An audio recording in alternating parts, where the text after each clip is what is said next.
The medieval world moved not by clocks or calendars as we know them today, but by rhythms of nature and the great circle of the church. The crowing of cocks at dawn, the tolling of bells at noon, the lengthening and shortening of shadows on the ground, these worked the passage of days. Beyond days lay the broader arc of seasons, a turning wheel that shaped the lives of peasants and nobles alike. Spring was the time of renewal. Snow melted, streams ran swift, and fields softened under plows. Villagers blessed seeds at the church altar and scattered them into furrows, trusting heaven for rain and growth. Birds returned, lambs bleated in fields, flowers pushed through earth long frozen. The year began not on a page in a book, but in the bursting of buds and the green haze over meadows.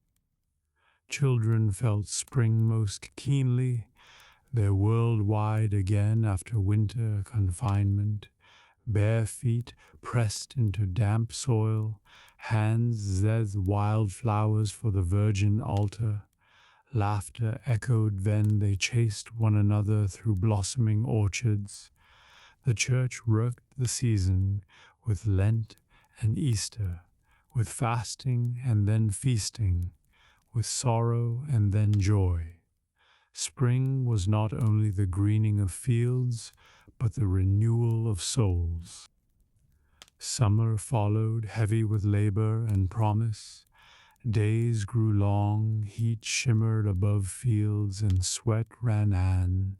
Men and women bent to reap and weed, yet it was also the season of festivals, maples adorned with ribbons, feast days of saints celebrated with dancing and song, weddings held beneath warm skies, work and joy mingled together, both seen these gifts of the season.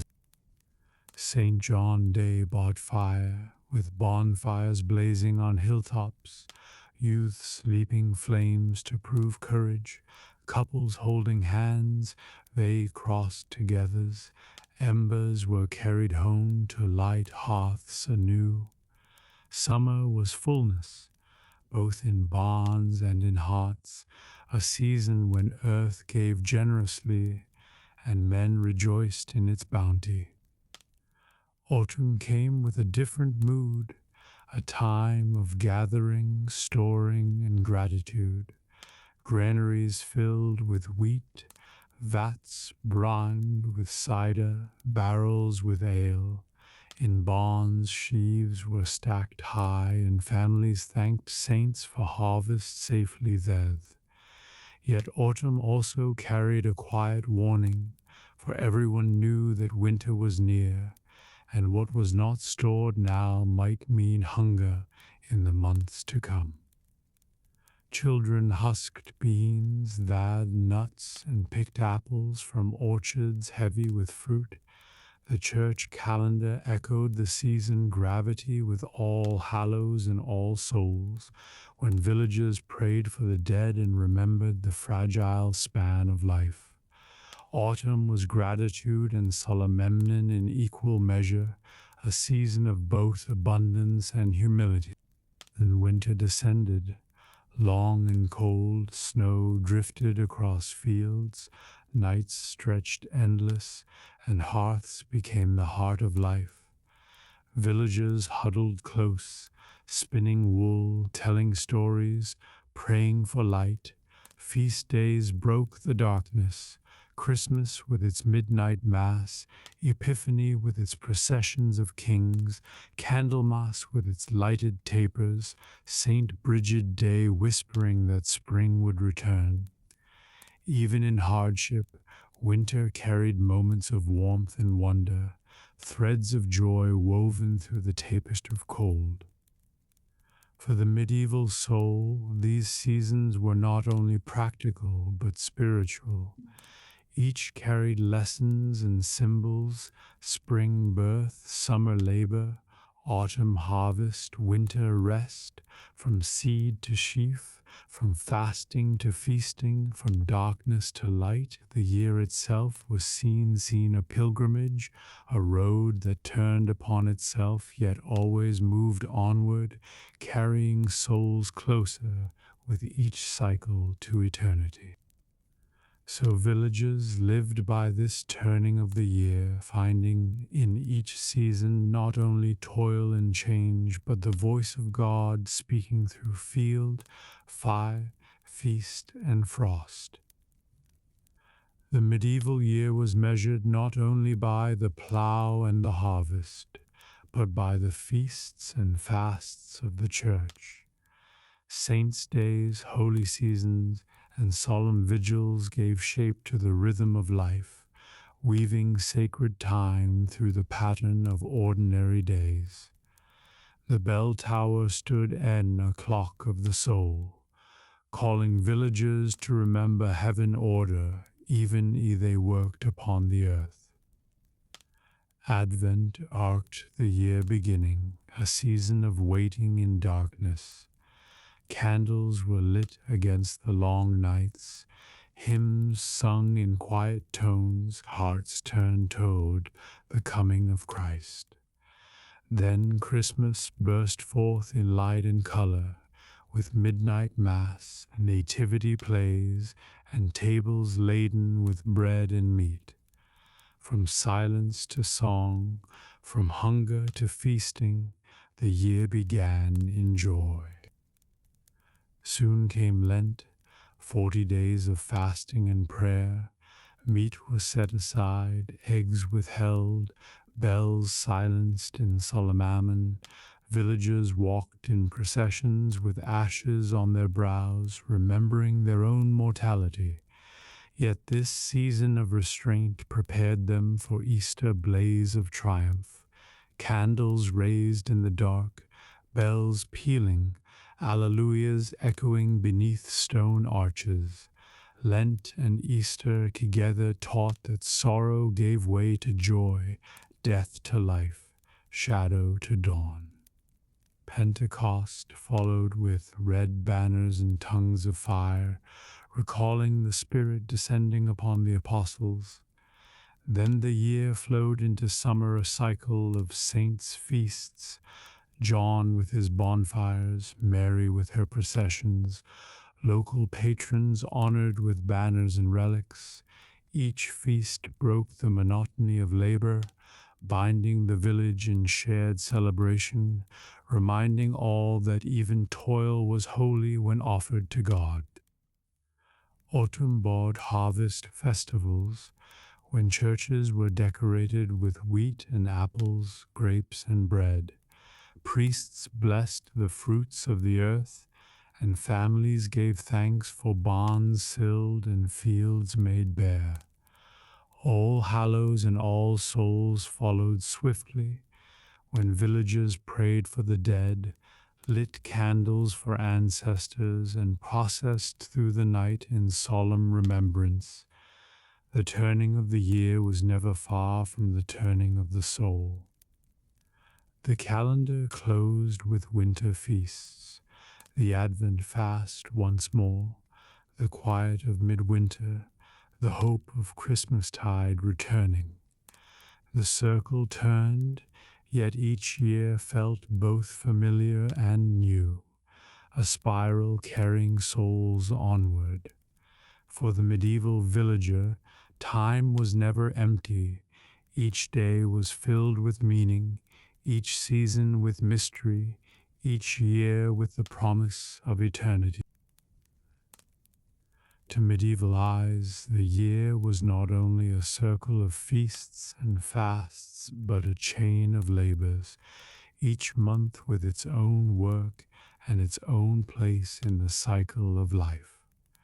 These labors were so familiar that artists carved them upon church portals and painted them into manuscripts, reminders that toil itself was holy, that the rhythm of work was also the rhythm of time. January showed men feasting beside roaring hearths, drinking from heavy mugs while snow lay deep outside. February brought images of villagers warming hands at fires, cloaks drawn tight against winter winds. These were months of survival, when labor meant keeping warm, mending tools, and preparing for the sowing yet to come. March depicted plowmen guiding oxen through thawing fields, blades turning damp soil, crows circling overhead. April showed shepherds in meadows watching over lambs while withered flowers for Easter altars. These months brought hope, the first stirrings of growth, the promise of food to come. May was a time of joy, often shown with lovers strolling beneath blooming trees, or young men and women dancing around a maypole. Yet labor continued, garden planted, vines tended, sheep sheared. The beauty of the month did not erase its toil, rather, work and delight walked hand in hand. June and July displayed haymaking men swinging scythes through tall grass, wind raking, children dinding sheaves. The sun blazed, sweat poured, but barns filled with fodder to carry animals through the winter. August showed reapers in wheat fields, sickles flashing, grain falling in golden heaps. Bread for the year ahead was dead in these long, hot days. September was harvest of grapes, with figures treading barefoot in vats, juice spilling like rivers of ruby. October showed plowmen once again, turning earth for the next cycle of seed.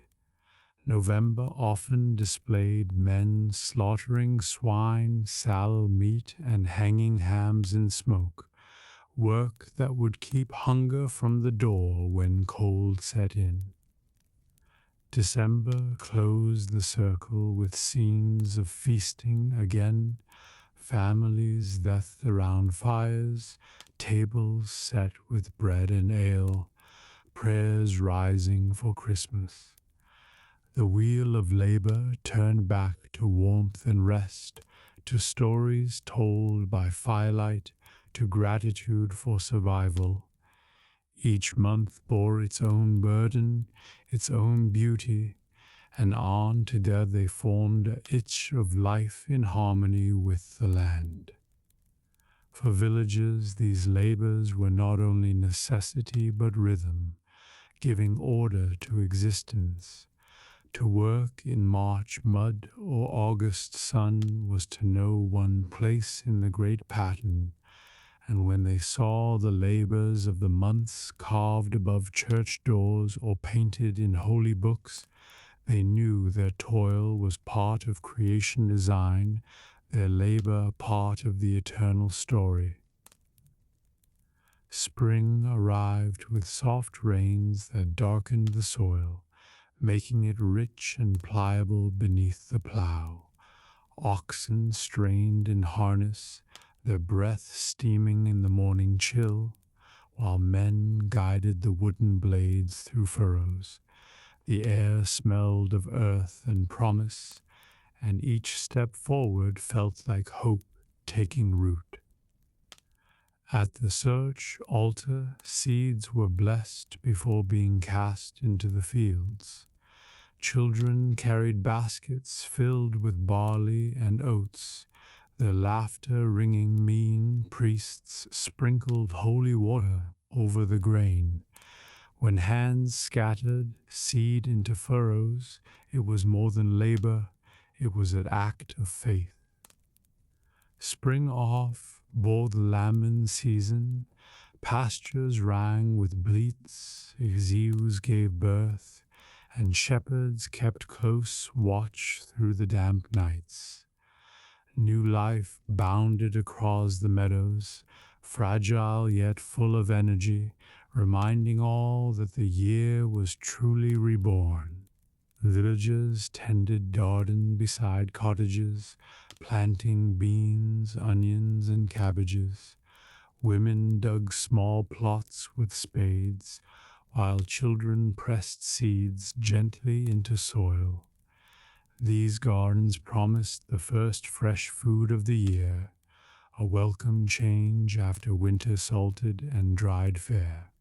In orchards, buds swelled on apple and pear trees, their blossoms soon turning branches white and pink.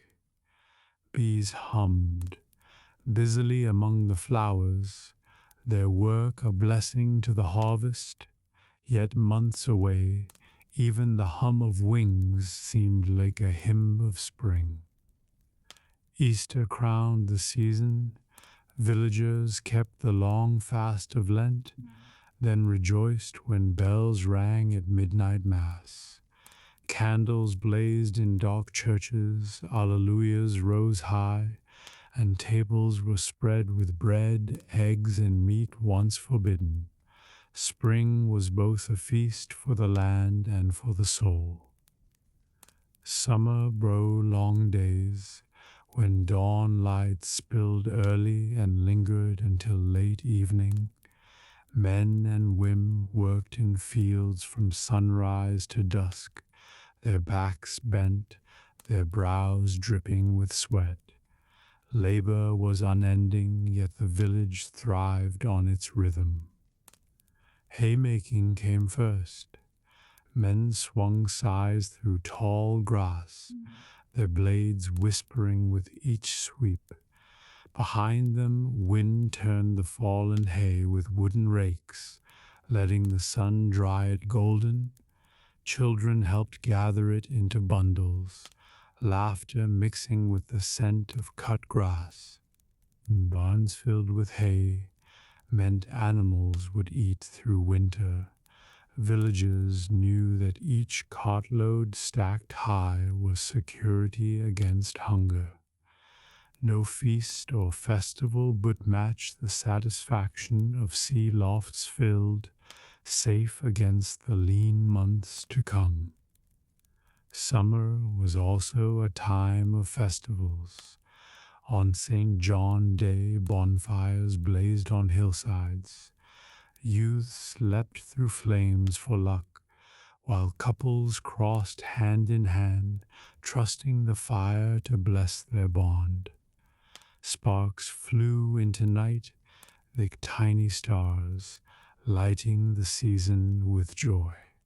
Weddings were often held in summer, when food was plentiful and weather in villages came alive, with music, feasts, and dancing on the green.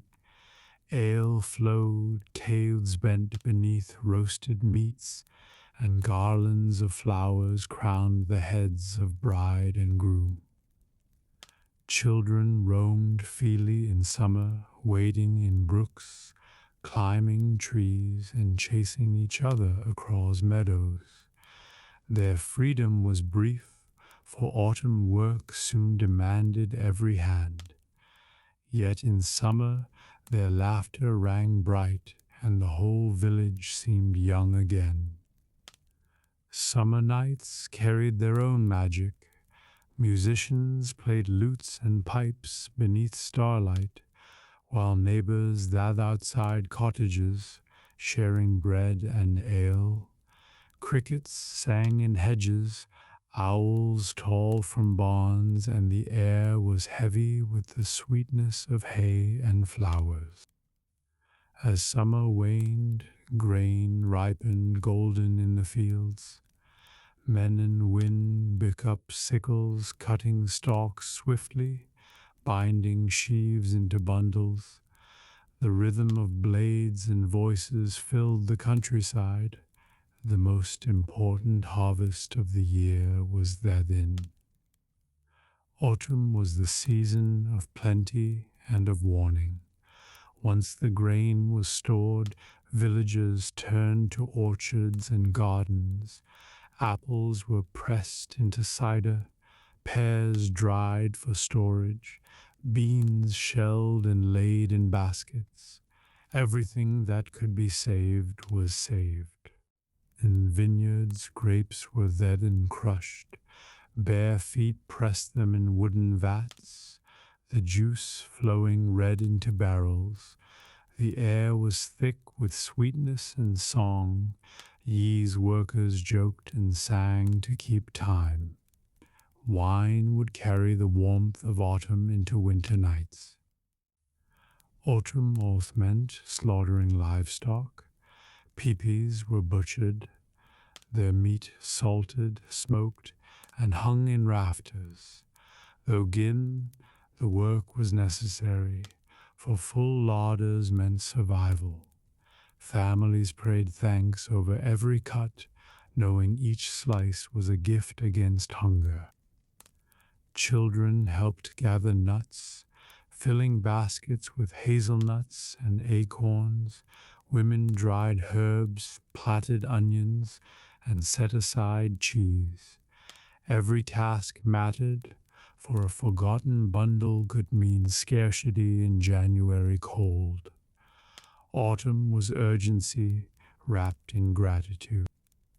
Feast days in autumn carried solemn All Hallows and All Souls, reminded villagers of the dead. Candles flickered in windows, prayers rose for ancestors, and processions wound through churchyards. Amid the plenty, all were reminded that life itself was fragile. Winter descended with biting winds and snow that cloaked the fields in silence. Villagers turned inward, smoke curling from chimneys, doors barred against the cold. The world shrank to hearth and cottage, with families huddled close for warmth. Inside, women spun wool into thread, mended garnered, and told stories by firelight. Men carved wood, sharpened tools, or repaired harnesses. Children played simple games in the straw, their laughter soft against the crackle of fire. Winter work was quiet, yet necessary. Feast days pierced the long darkness. At Christmas, candles blazed in midnight mass, choirs sang, and families returned home to tables spread with what stores they could spare. Epiphany brought processions, Candlemas carried light through chapels, each feast a glimmer against the night. Though harsh, winter was also a season of closeness. Families shared tales, neighbors lent aid, and kindness carried all through. To survive winter was not only to endure cold, but to keep alive the bonds that held the village together. Children knew winter a time of wonder. Snow sparkled beneath the moon. Icicles hung like glass from eaves, and sleds scraped across frozen hills. Even hunger would not still their delight at the beauty of frost and stars. Winter nights were long, but they carried peace. With little work to be done, families found rest, time for prayer, and space for thought. The stillness itself was a kind of gift, reminding all that not every season was made for toil. In every season, the village found lessons. Spring taught renewal, summer labor, autumn gratitude, winter endurance. Each part of the year was a teacher, guiding villagers in faith, patience, and trust in God providence. The cycle of the seasons wove a circle of life. Birth, growth, harvest, and rest were mirrored in every field and every soul. Villagers lived by this rhythm, knowing that each turning of the year brought them closer not only to another harvest, but to eternity itself. So the medieval village moved through its seasons, never still, yet always returning, each year both the same and new. In the wheel of time, they found both work and wonder, both hardship and joy, and in it the steady hand of God. The medieval calendar was filled not only with the great feasts of Christ, but with the days of saints, holy men and women who wrought the turning of time. Each season carried its companions, figures of devotion, who seemed to walk with villagers through the year. In the chill of January, St. Agnes and Vincent were remembered. Their courage in martyrdom brought warmth to cold days, reminding villagers that faith endured even in the frost of winter. Fires were lit, prayers whispered, and courage renewed. February brought the feast of Brigid, beloved across Christendom. Crosses woven from rushes hung above doorways, candles flickered in her honor, and villagers prayed for the strength to endure winter until spring returned. Her day was a herald of hope. March was crowned by Saint Joseph, guardian of the Holy Family. Craftsmen and fathers alike book him and patron, asking his blessing over tools and homes. As plows broke the soil, men called on his strength to guide their own labor. April honored George, dragon slayer and protector. His feast was rocked with plays, banners, and songs, tales of courage told to children in village squares. Fields greening with new life echoed his triumph over darkness. May belonged to the Virgin Mary. Chapels and wayside shrines bloomed with flowers, garlands woven by children, hymns sung beneath blossoming trees. To honor her was to honor motherhood, purity, and the gentle renewal of spring itself. Père John the Baptist ruled June. His feast blazed with fire, bonfires crackling on hillsides, villagers leaping flames for luck. Water, too, was blessed in his honor, sprinkling fields and homes with cool grace at the height of summer. In July, James the Apostle drew pilgrims from across Europe to Compostela. Those who could not travel far still rocked his feast with processions, carrying shells, singing hymns, and joining in spirit with the great road of faith. August celebrated the Assumption of the Virgin. Processions wound through fields heavy with grain, banners flying, incense curling skyward. Villagers prayed for her blessing over harvests, trusting that she who was lifted into heaven would guard their earthly needs. September boards Michael the Archangel, warrior against darkness. His feast was a turning peak, marking the close of summer and the gathering of harvests. Bread baked from the first grain was blessed in his honor, a sacred meal for all. St. Francis of Assisi was remembered in October, though his fame grew strongest later.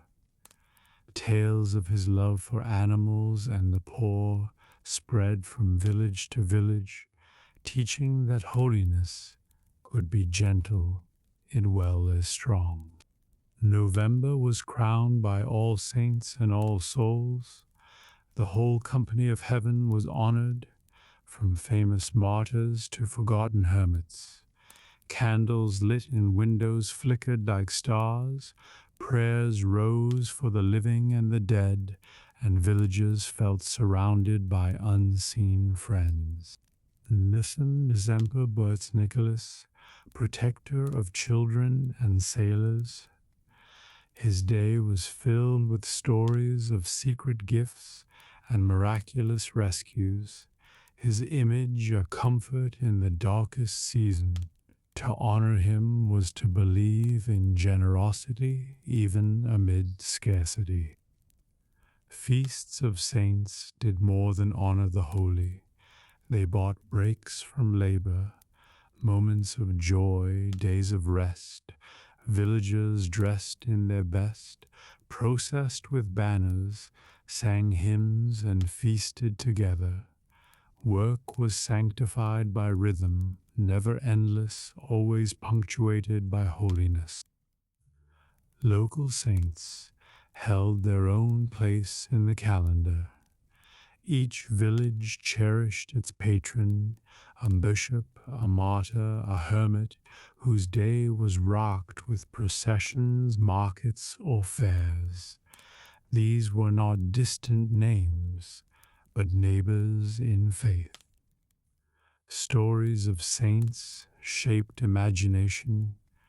Children grew up hearing of Saint Margaret defeating the dragon, of Saint Martin sharing his cloak, of Saint Christopher bearing Christ across the river. Each tale carried a lesson, each lesson a memory for life. Guilds and trades kept their saints too. Bakers honored Set's Honoro, shepherds prayed to Set's Genevieve, blacksmiths to Set's Clement. Work and devotion intertwined, for every craft was seen as needing heaven blessing. The cycle of saints turned like the seasons themselves. Winter saints taught endurance, spring taught renewal, summer taught labor, autumn taught gratitude. In every month there was a holy companion. Feasts brought music into the village square. Drums, flutes, and bagpipes echoed. Dancers spun in circles. Jugglers performed. Children laughed.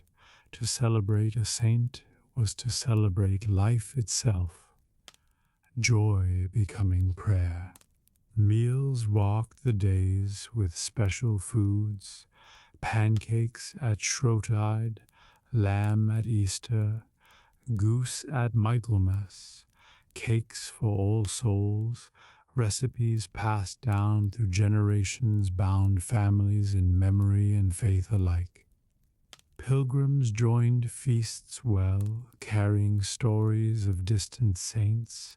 Villagers welcomed them, listened, and learned, adding faraway tales to their own calendars. The communion of saints stretched across miles, uniting Europe in one rhythm of devotion. Art honored the saints in churches. Stained glass glowed with their images. Walls bore painted tales of their lives. Statues stood in niches with candles flickering at their feet. Each face was familiar, each story part of daily life. Even fields bore witness. Crosses stood at crossroads. Chapels rose in meadows. Wells bore saints' names.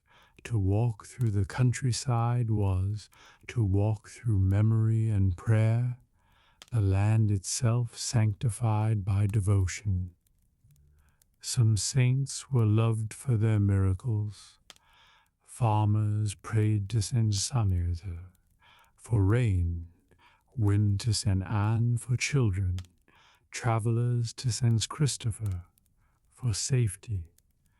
The calendar was not abstract, it was a living book of hope. Children grew up with saints' friends.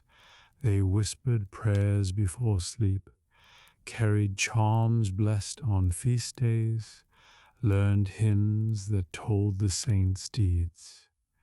Saints were not distant figures, but companions of childhood. As the year turned, saints became meet markers on the road, guiding each step.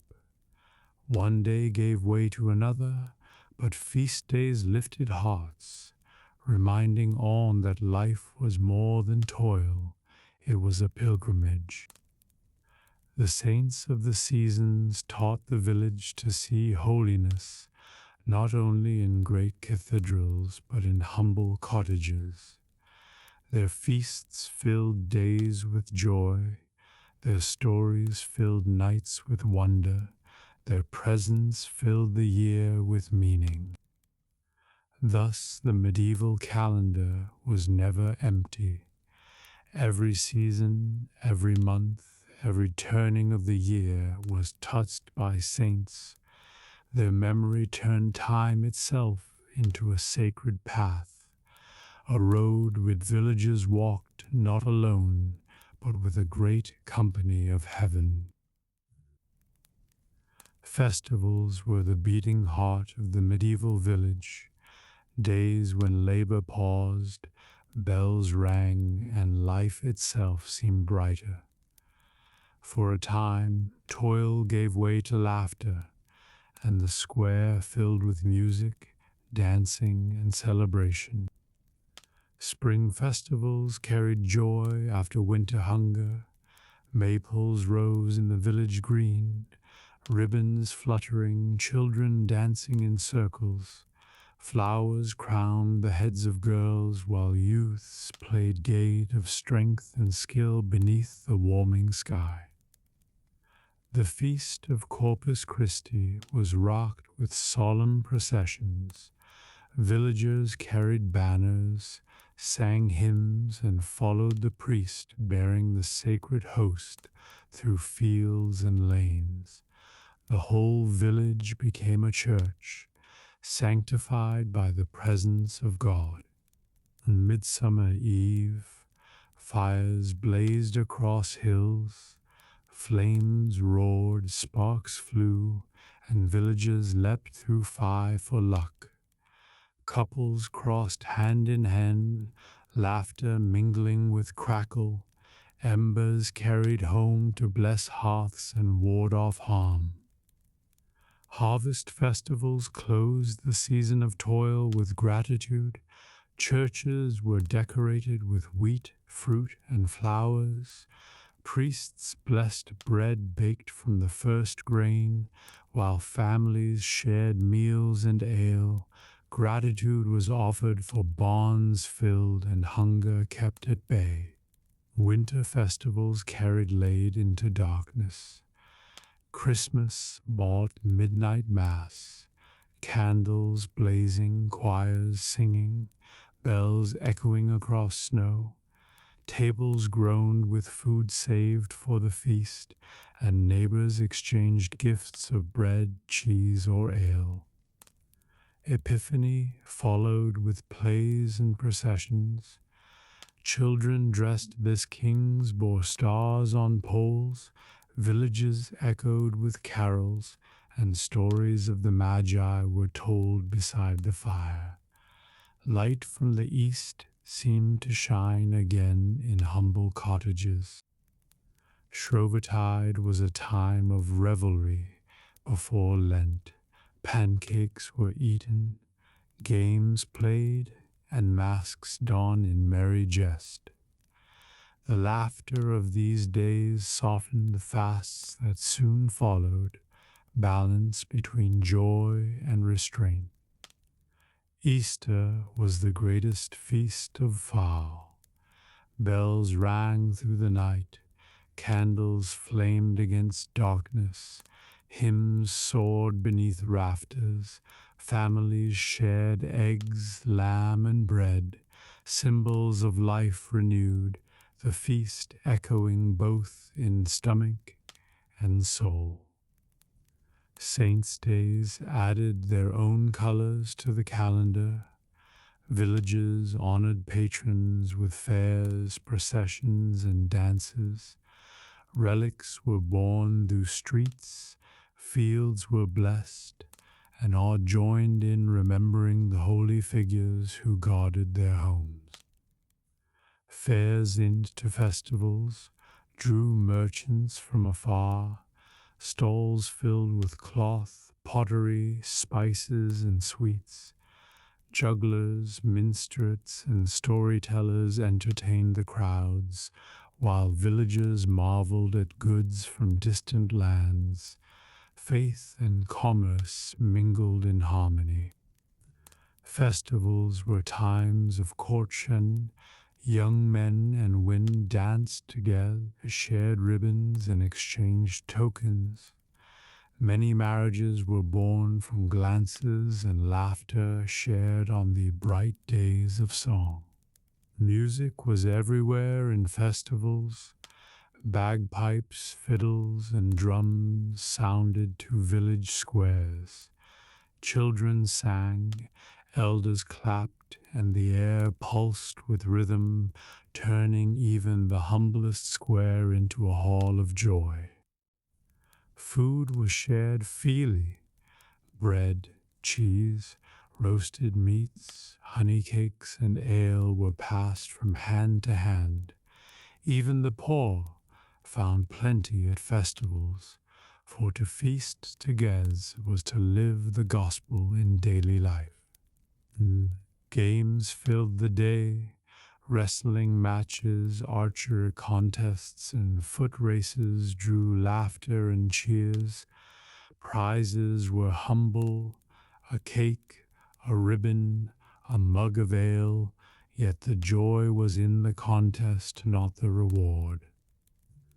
Children delighted in puppet shows and story songs, painted cloth backdrops and carved wooden figures, carried them into worlds of dragons, saints, and heroes. Wide-eyed, they learned lessons through laughter and wonder. Dances wound through village greens, lines weaving in patterns, hands linked, feet stamping, circles, chains, and reels carried all into harmony, each step a prayer of joy in motion.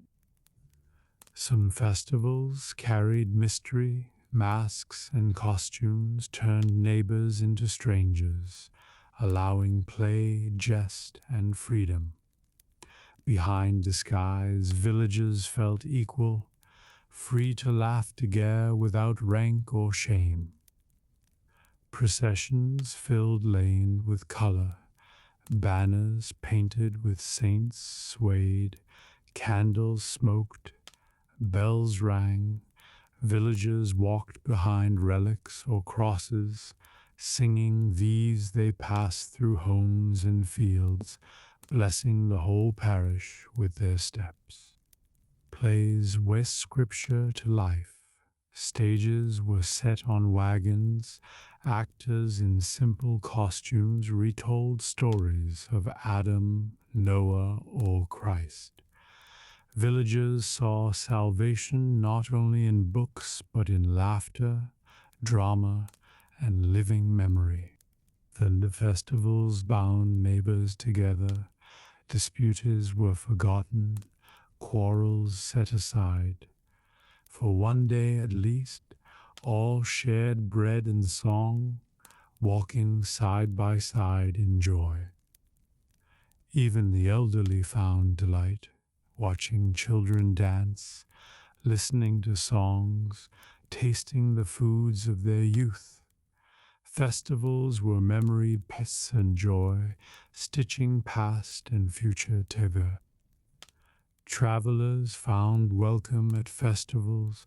Pilgrims, minstrels, and merchants joined village squares, their presence widening horizons, their stories adding to the feast of imagination. Festivals carried spiritual weight.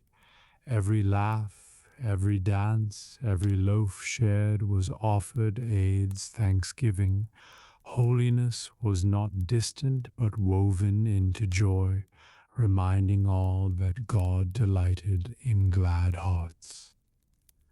Even in hard years, festivals were kept. Hunger might thin meals, wars might darken lands, but bells still rang and candles still burned. To keep a feast was to resist despair, to claim hope in the midst of trial. Children grew up waiting eagerly for each festival. The memory of ribbons, songs, and treats lived in them long after, shaping their joy in life and their faith in God goodness. Festivals rocked the year, surely harvests and labors. They were milestones of joy, bright beads on the rosary of time, each one remembered, each one cherished. Thus the medieval village lived by festivals, work and play, prayer and song, feast and fast mingled into a rhythm that gave meaning to days and beauty to years. The medieval world lived by two calendars, one of fields and labor, and one of feasts and fasts. The church year was a sacred wheel, turning with seasons of prayer, sacrifice, and celebration, drawing every soul into its rhythm. It began with Advent, 4 weeks of waiting in darkness. Villagers lit candles each Sunday, sang hymns of longing, and prayed for Christ coming. Winter nights seemed deeper, but hope burned quietly in every hearth. Christmas burst forth with light and sound, bells pealed, carols rang, incense filled the air. At midnight mass, candles blazed against the dark, and villagers knelt in awe. Feasts followed in cottages, tables spread with what little was saved for joy. The 12 days of Christmas carried cheer across the cold. Lords and peasants alike celebrated with plays, gifts, and games. Each day was rock days holy, a reminder that joy could stretch beyond a vid night. Epiphany crowned the season. Children dressed as kings bore stars through the village, and priests blessed water, salt, and homes. The Magi journey was remembered in every lane, a sign that Christ's light shone for all nations. Lent followed, casting a shadow of Solomon. Ash were placed on foreheads, bells silenced, meat forbidden. 40 days of fasting and prayer turned hearts inward, preparing for the mystery to come. Holy Week was the heart of sorrow. Palms were carried on Sunday, feet washed on Thursday, crosses kissed on Friday. Silence filled the village veins, Christ's passion was remembered, every soul drawn into grief. Then Easter morning shattered the gloom. Bells rang, Alleluia soared, and light returned. Candles lit in the night proclaimed resurrection, and villagers feasted with bread, eggs, and lamb. Death was conquered, life restored. The season of Easter stretched beyond a day, lasting weeks. Villagers sang hymns, shared stories of resurrection, and found joy in every sunrise. For a time, the world itself seemed reborn. The nurse in Schweilerhof, Pentecost followed, fiery and bold.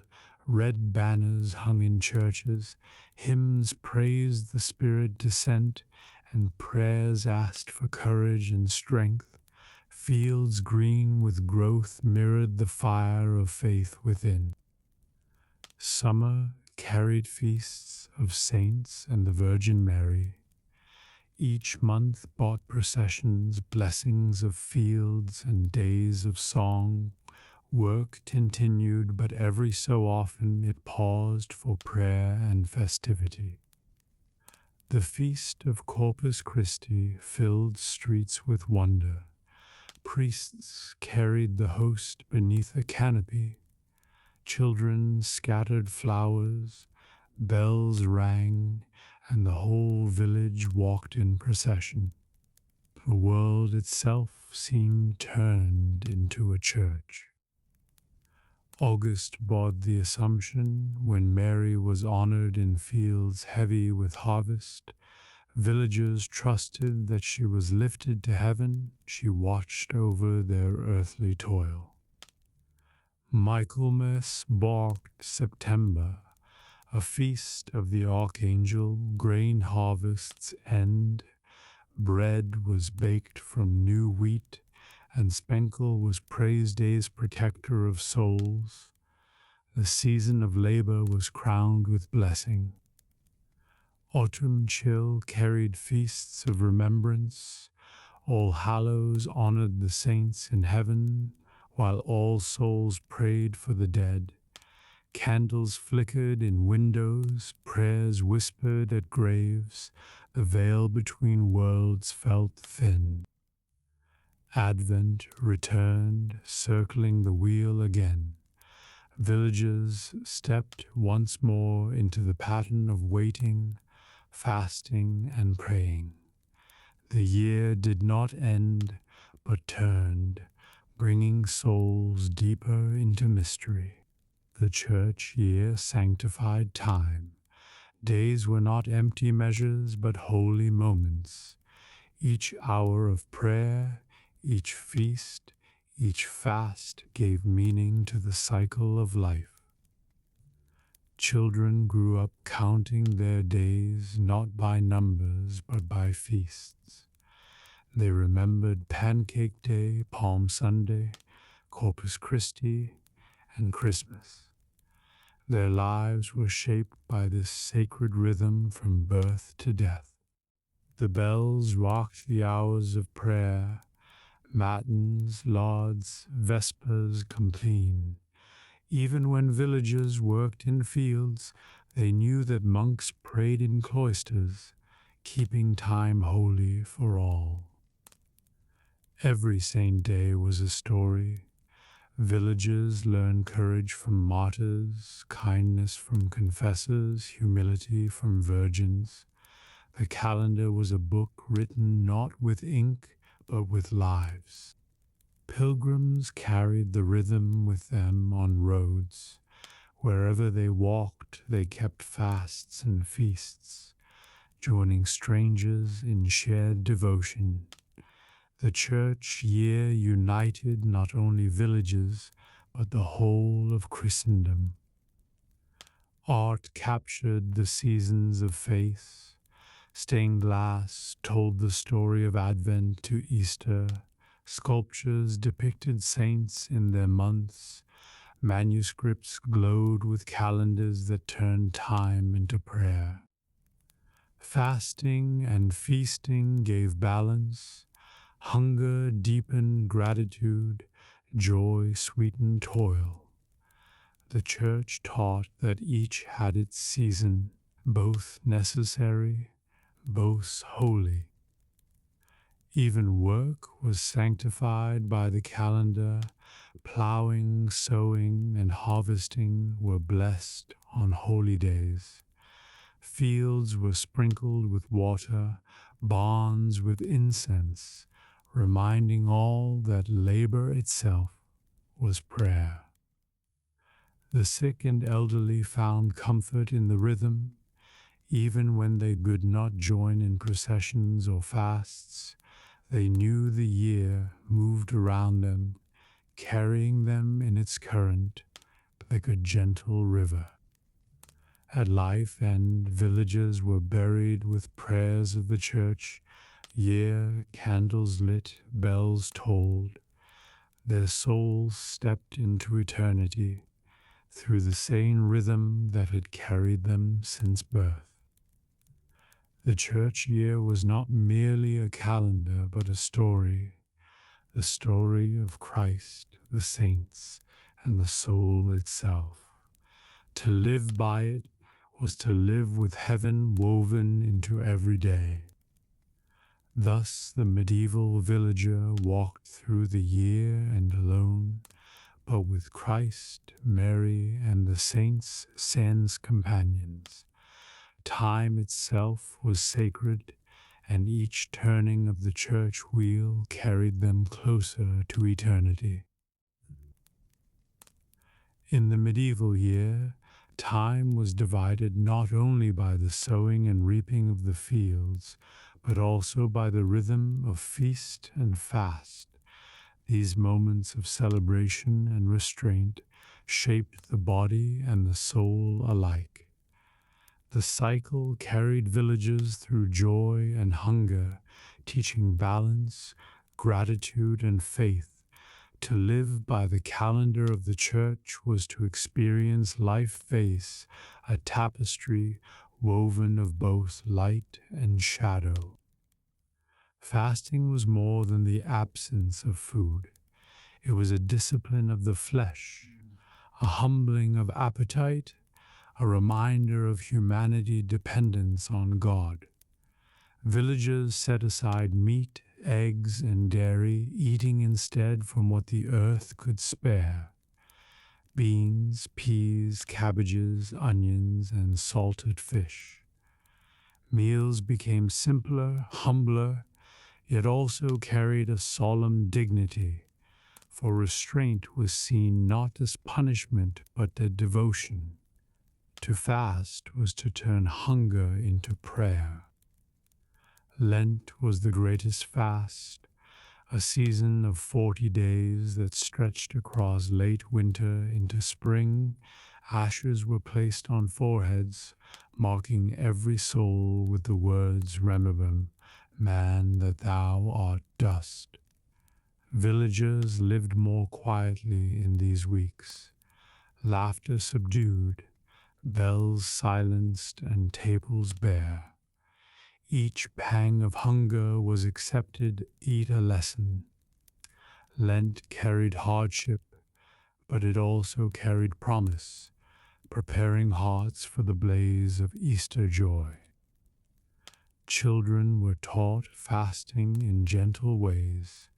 The very young were spared the hardest rules, but older children were asked to give up butter, eggs, or sweet treats. Their disappointment was real, yet they were reminded that sacrifice, even small, drew them closer to God. They learned patience, restraint, and sympathy for the hungry. Childhood itself became training for faith, woven into the rhythms of fast and feast. Yet fasting was not only for Lent. Every Friday, villagers abstained from meat in remembrance of Christ's passion. Ember days rocked the seasons with prayer and abstinence, tying human life to the cycle of nature. Vigils before great feasts asked for restraint so that joy would feel sharper when it came. The calendar wove fasting into its fabric like a dark thread, a reminder that even in plenty, self-denial was holy. The kitchens of fasting days carried their own scents and labors. Women simmered pottages of peas, beans, and grains. On the coasts, fishmongers grew busy, while inland salted or smoked fish was carried by cart and pack horse. Herbs flavored meals otherwise plain, and bread remained the staple. Though humbler than the meats of feast days, these meals bound households together, for each bowl carried the dignity of discipline and prayer. Fasting was also a social practice. Villagers shared simple dishes, bowls of porridge, and crusts of bread. No one feasted while others went hungry. To break fast was to break fellowship. The village knew hunger together, and in that togetherness they remembered both their frailty and their unity before God. Feasting was the bright counterpoint. When bells rang to announce a feast, villagers rejoiced. The tables were heavy with bread, meat, cheese, and ale. Laughter spilled through cottages, and news carried across the green. Feasts were not mere indulgence, but sacred celebrations, moments when joy itself was lifted via prayer. Easter was the greatest feast of all. After the long, lean days of Lent, villagers led in churches lit with candles, alleluias soaring into rafters. When they returned home, they found tables spread with lamb, eggs dyed in bright colors, and loaves of sweet bread. Every bite tasted of triumph, every song of resurrection. Hunger turned to joy, fast to feast, sorrow to light. Christmas, too, carried feasting deep into winter darkness. Goose or pork roasted over fires, puddings steamed in pots, ale flowed, and tables bent with food. Neighbors exchanged gifts of bread or cheese, while children found small tokens of nuts, apples, or honey.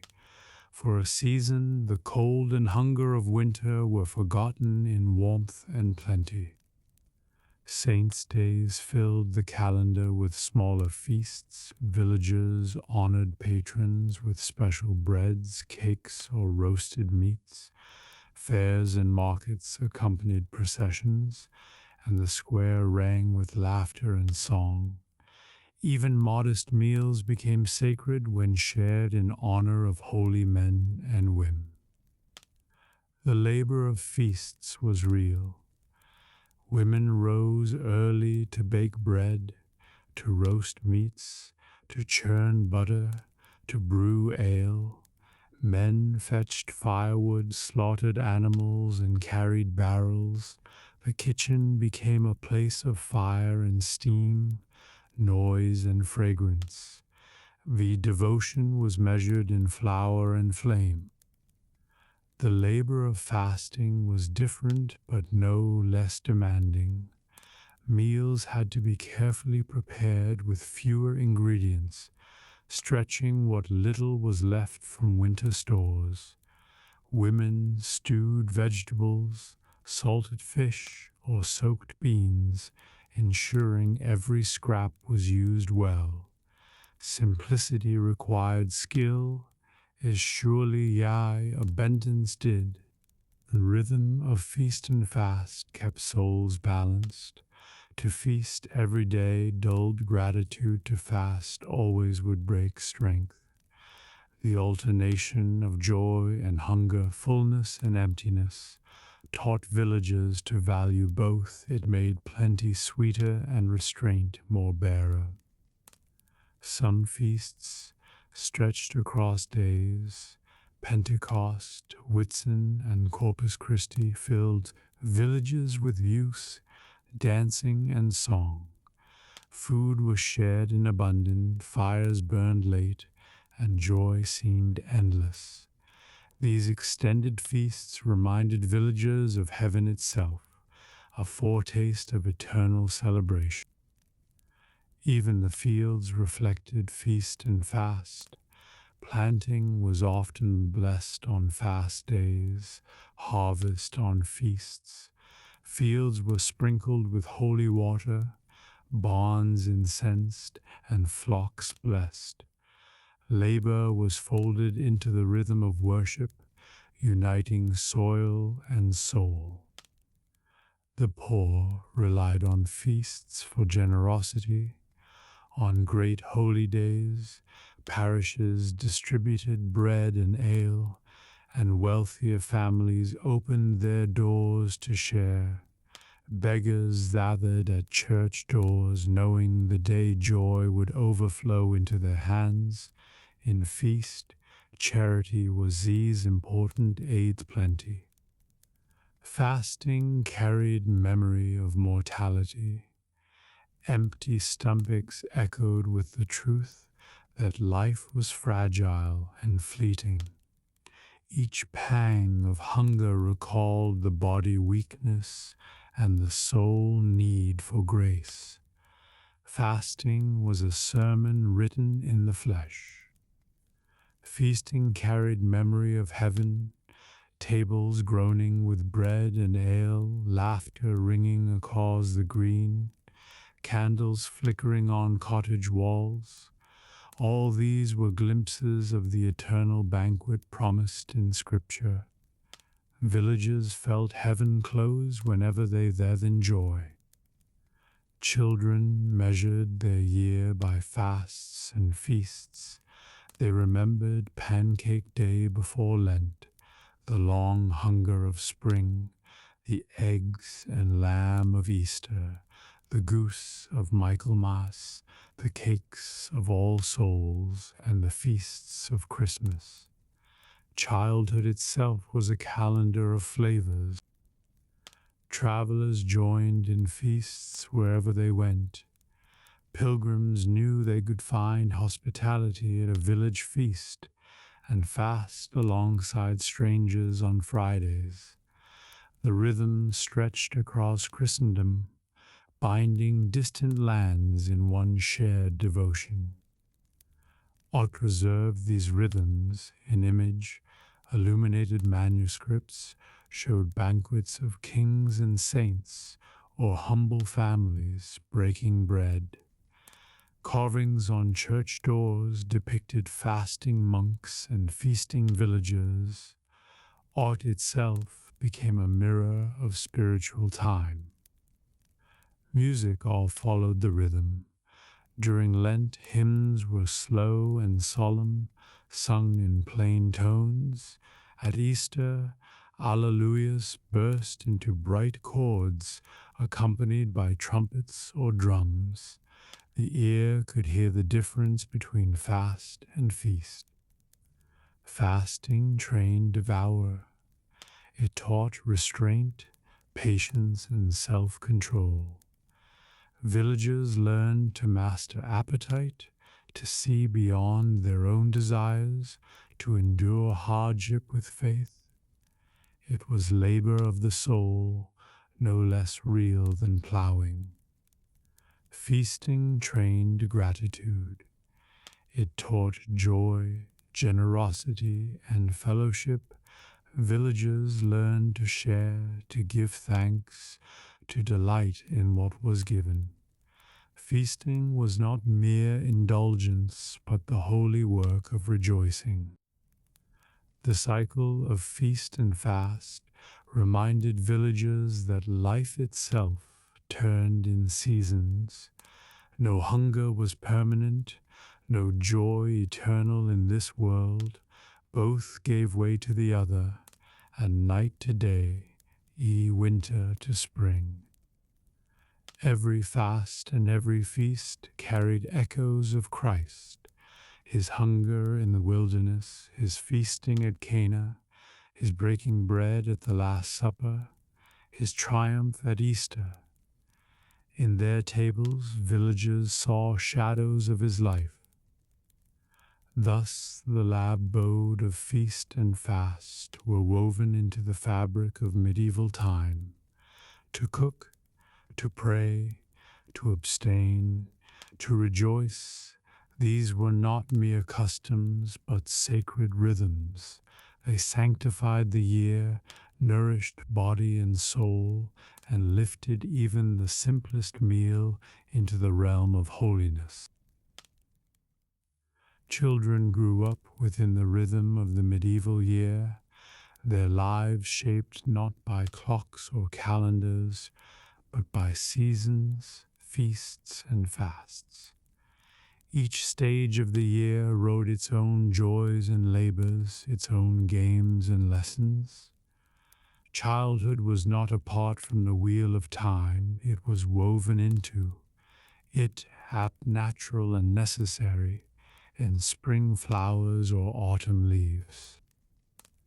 In spring, children felt freedom first. After months confined by cold and snow, they ran barefoot through damp meadows, splashed in thawing streams and there the wildflowers. Their laughter echoed with the return of birdsong, as if they themselves were part of nature rebirth. Every bud and blossom was a marvel, every lamb a companion in play. Spring bide, work well joy. Boys carried water to gardens, girls planted beans or onions beside their mothers, and older children helped guide oxen, men plowed the fields. Their small tasks prepared them for adult labor, yet always with play mixed in. A spade might become a toy, a furrow a path for games. The church rocked spring with Easter, and children took part in every ritual. They carried candles in processions, dyed eggs in bright colors, and sang alleluias with voices high and clear. For them, the fast of Lent was a struggle, but the feast of Easter was delight. The memory of hunger made sweet bread and roasted lamb tasty treasures. Summer gave children long days beneath the sun. They tended geese along streams, fed berries in hedgerows, and chased one another through tall grasses. Meadows became their playground, trees their hiding places, and rivers their secret world of adventure. Their gapes were wild and free, shaped by the abundance of the season. Summer off demanded help with heavy work. Children turned hay with wooden rakes, carried baskets of apples or beans, and brought cool water to thirsty reapers. Their hands blistered, their backs atched, yet they laughed through labor, finding pride in helping parents and neighbors. Work was never entirely apart from play. Festivals filled summer with color. Children danced down maples, ribbons streaming from their hands. They watched puppet shows, gasped at jugglers, and begged for sweet honey cakes at stalls. For them, festivals were wonder, music, laughter, and treats that filled both stomach and heart. At midsummer fires, children shrieked with delight, sparks rose into the night. Some dared to leap small flames, others clutched their muzz hands, wide-eyed at the heat and roar. For them, fire was both frightening and thrilling, a memory carried long into adulthood. Autumn brought change. Children helped glean fields after harvest, gathering fallen ears of grain. They climbed trees to shake down nuts, filled baskets with apples, and carried sheaves into barns. Their laughter mixed with the rustle of leaves, their games with the urgency of work. Autumn was also the season of fairs, and children saw wonders there. Exotic trinkets, bright fabrics, sweets from distant lands, each seemed magical.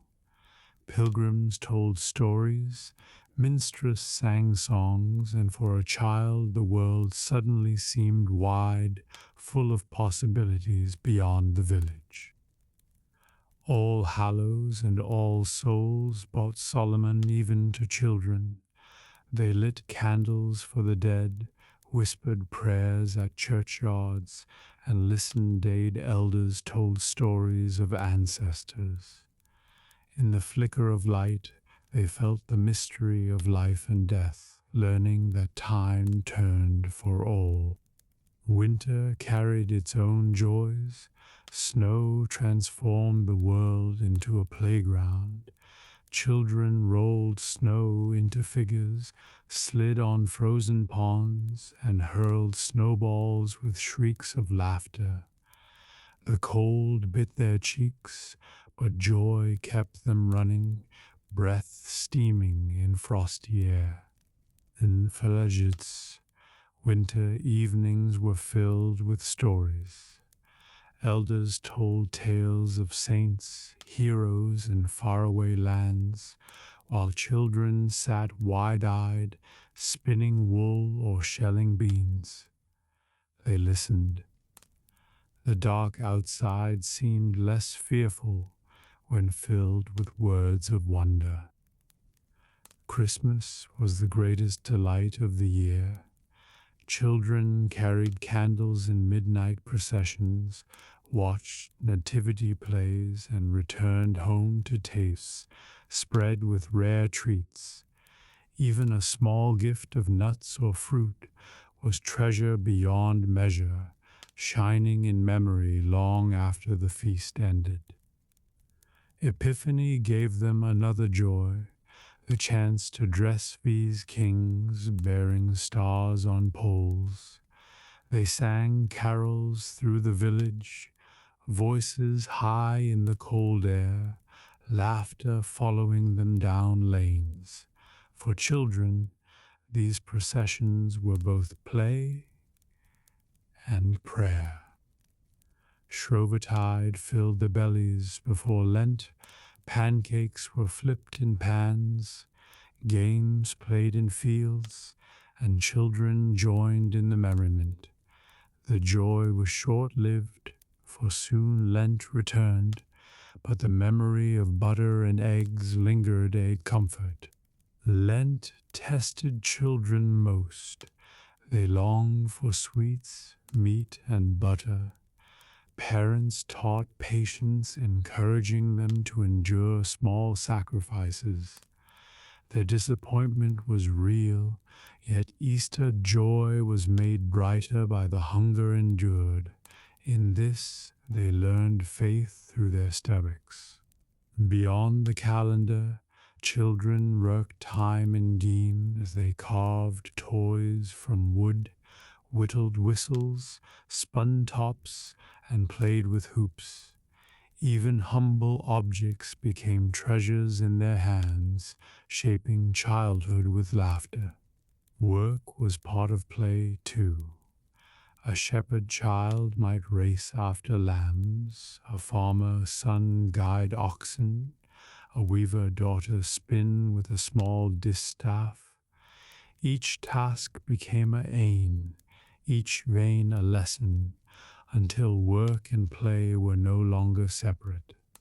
Learning followed the seasons well. Children memorized prayers in winter evenings, practiced letters scratched on wax tablets or counted with pebbles. For many, the fields and workshops were their cool, but Ed found learning in monasteries or parish schools. The cycle of feast and fast shaped childhood memories. The hunger of Lent, the joy of Easter eggs, the goose at Michaelmas, the cakes of All Souls, the sweets at Christmas, these became the markers of time, remembered long after. Children learned faith through the year turning. They marched in processions, sang hymns, knelt at altars, and carried flowers to shrines. Religion was not distant, it lived in their play, their meals, their daily rhythm. Travelers fascinated children most of all. At fairs they danced wide-eyed around pilgrims, jugglers and merchants, drinking in tales of distant lands. Each story was a window, each song a doorway, showing that the world was larger than their lanes. Legends shaped their imagination. They grew up hearing of dragons slain by saints, of fairies in the forest, of miracles at holy wells. These tales mingled with game, their childhood play echoing the myths of their people. Children measured life by seasons of work, feast, and fast. Spring was freedom, summer was labor, autumn was gathering, winter was story. Their childhood was not separate from the village year, but mirrored it in miniature. As they grew, the lessons of childhood became habits. Patience from fasting, gratitude from feasting, courage from games, faith from processions.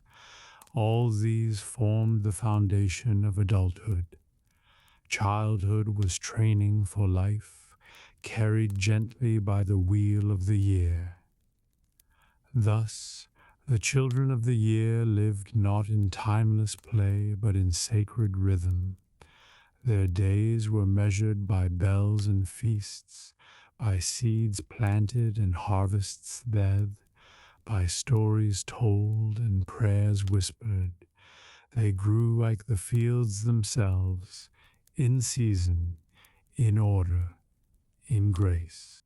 When they yet back adults, they remembered their childhood not as a blur of days, but as a circle of seasons, rocked by hunger and joy, work and play, shadow and light. The year had been their teacher, and they its willing pupils. Not every moment of the medieval year was filled with toil or celebration. Between the labors of the fields and the rhythm of feast and fast lay spaces of stillness, small pockets of quiet wonder. These moments did not demand labor or ritual, yet they gave the soul rest and lifted hearts toward heaven. In silence, much meant in song, villagers found meaning. A sunrise over frosted fields was such a wonder. Farmers paused, days lied spread across the land, painting barns and cottages in gold. For a brief time, the hardships of hunger and cold were forgotten, and the world seemed new. Children watched their breath plume in the air, marveling at the beauty of morning. The first green shoots of spring carried all well. After months of barren soil, tiny blades pushed upward, fragile yet certain. Villagers bent low to touch them, whispering thanks to God. Each sprout was a miracle, proof that life endured and that patience bore fruit. Birdsong filled the hedgerows with joy. Larks rose from meadows, finches flitted through branches, and cuckoos salsed from distant woods. Their music was not written in books, yet it was a hymn known by all. Children imitated the calls, and even the weary found comfort in the voices of the sky. Moments of wonder were found in rivers too. A brook glimmered beneath sunlight, its ripples dancing like silver threads. Children tossed pebbles, watching circles widen across the water. Fishermen paused in their work, listening to the gurgle and splash, reminded that the river song was older than memory. In summer evenings, fireflies glowed in hedges and meadows. Their soft lights blinked like tiny stars, wrought to earth, enchanting children who chased them with cupped hands. Elders smiled, remembering their own childhood games, marveling that such small creatures could hold so much beauty. Quiet awe filled the village on starry nights. Without lamps to dim the heavens, the sky revealed itself in countless sparks. The Milky Way stretched bright above. Constellan told stories of hunters, bears, and made dead. Children listened wide-eyed, feathers pointed out stars, weaving myth and wonder together. In autumn, the scent of apples filled orchards. Villagers bit into fruit crisp and sweet, juice running down their chins. Children led the windfalls in aprons, laughing as they shared their finds. The abundance of trees seemed a miracle in itself, gifts hanging heavy on branches. The hush of snow was another wonder. When flakes drifted down, the village seemed to vanish into silence. Fields softened, paths disappeared, and the world grew still. Children pressed their tongues to catch snowflakes, marveling at the cold kiss of the sky. For a moment, hardship was forgotten in beauty. In Falade cottages, quiet moments came by firelight, families these close. The glow warming faces these, stories were told. Sparks popped in the hearth, shadows danced on walls, and the small circle of light felt like a world apart. In these moments, warmth itself was a miracle. The tolling of a church bell could carry wonder too. Its sound rolled across fields and forests, steady and sure. Villagers paused at its call, bowing heads in lanes or meadows.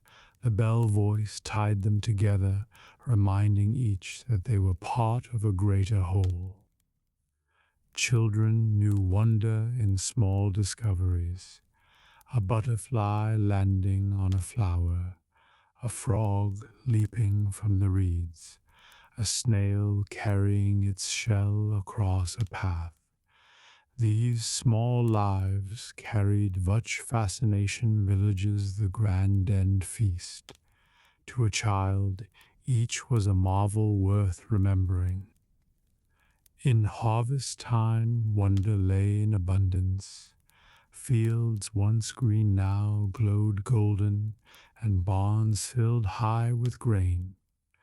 Families gave thanks for full stores, but also paused in awe at the sheer bounty spread before them. Bread for the year ahead was a gift beyond measure. Pilgrims bought stories that stirred wonder. Children lagged close to hear of shrines, relics, and distant lands. Minstrels sang of saints and heroes, their songs carrying imaginations far beyond the village. For a time, all sat still, caught in the spell of words and music. The forest carried its own mysteries. Sunlight slanted through branches, turning leaves into stained glass. Mushrooms sprouted in rings, dew glitter on spider webs, and the rustle of unseen animals filled the air. Each walk beneath trees was a step into a living chapel. At wells and springs, villagers felt reverence.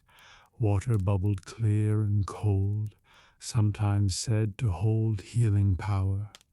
Pilgrims left offerings, children splashed their hands, and elders whispered prayers. To drink from such a source was to taste both refreshment and mystery. In summer nights, villagers lay in fields after long work, gazing at the moon. Its light silvered every leaf and stone, turning the world ethereal. Even the hardest worker found peace in its glow, forgetting labor for a moment of quiet beauty. Moments of awe came during processions too. As banners waved and candles glimmered, silence often fell upon the crowd. Even children stilled, sensing the weight of holiness. In such moments, the air itself seemed charged with grace. Children found marvels in festivals, not only in game and sweets, but in small wonders, the shimmer of ribbons, the glow of lanterns, the rhythm of drums. Each color and sound carved itself into memory, a jewel carried long after. Autumn evenings brought the scent of wood smoke. Villagers inhaled deeply, comforted by the promise of warmth. Fires flickered in every cottage, smoke curled above rooftops, and the air itself became a tapestry of home. Even in labor, there was beauty in breath. In winter, candles turned darkness into wonder. Their small flames flickered in windows, casting halos of gold. Children pressed noses to glass, watching the light, feeling comforted that even the deepest night could be broken by fire. The cry of newborn lambs in spring carried awe.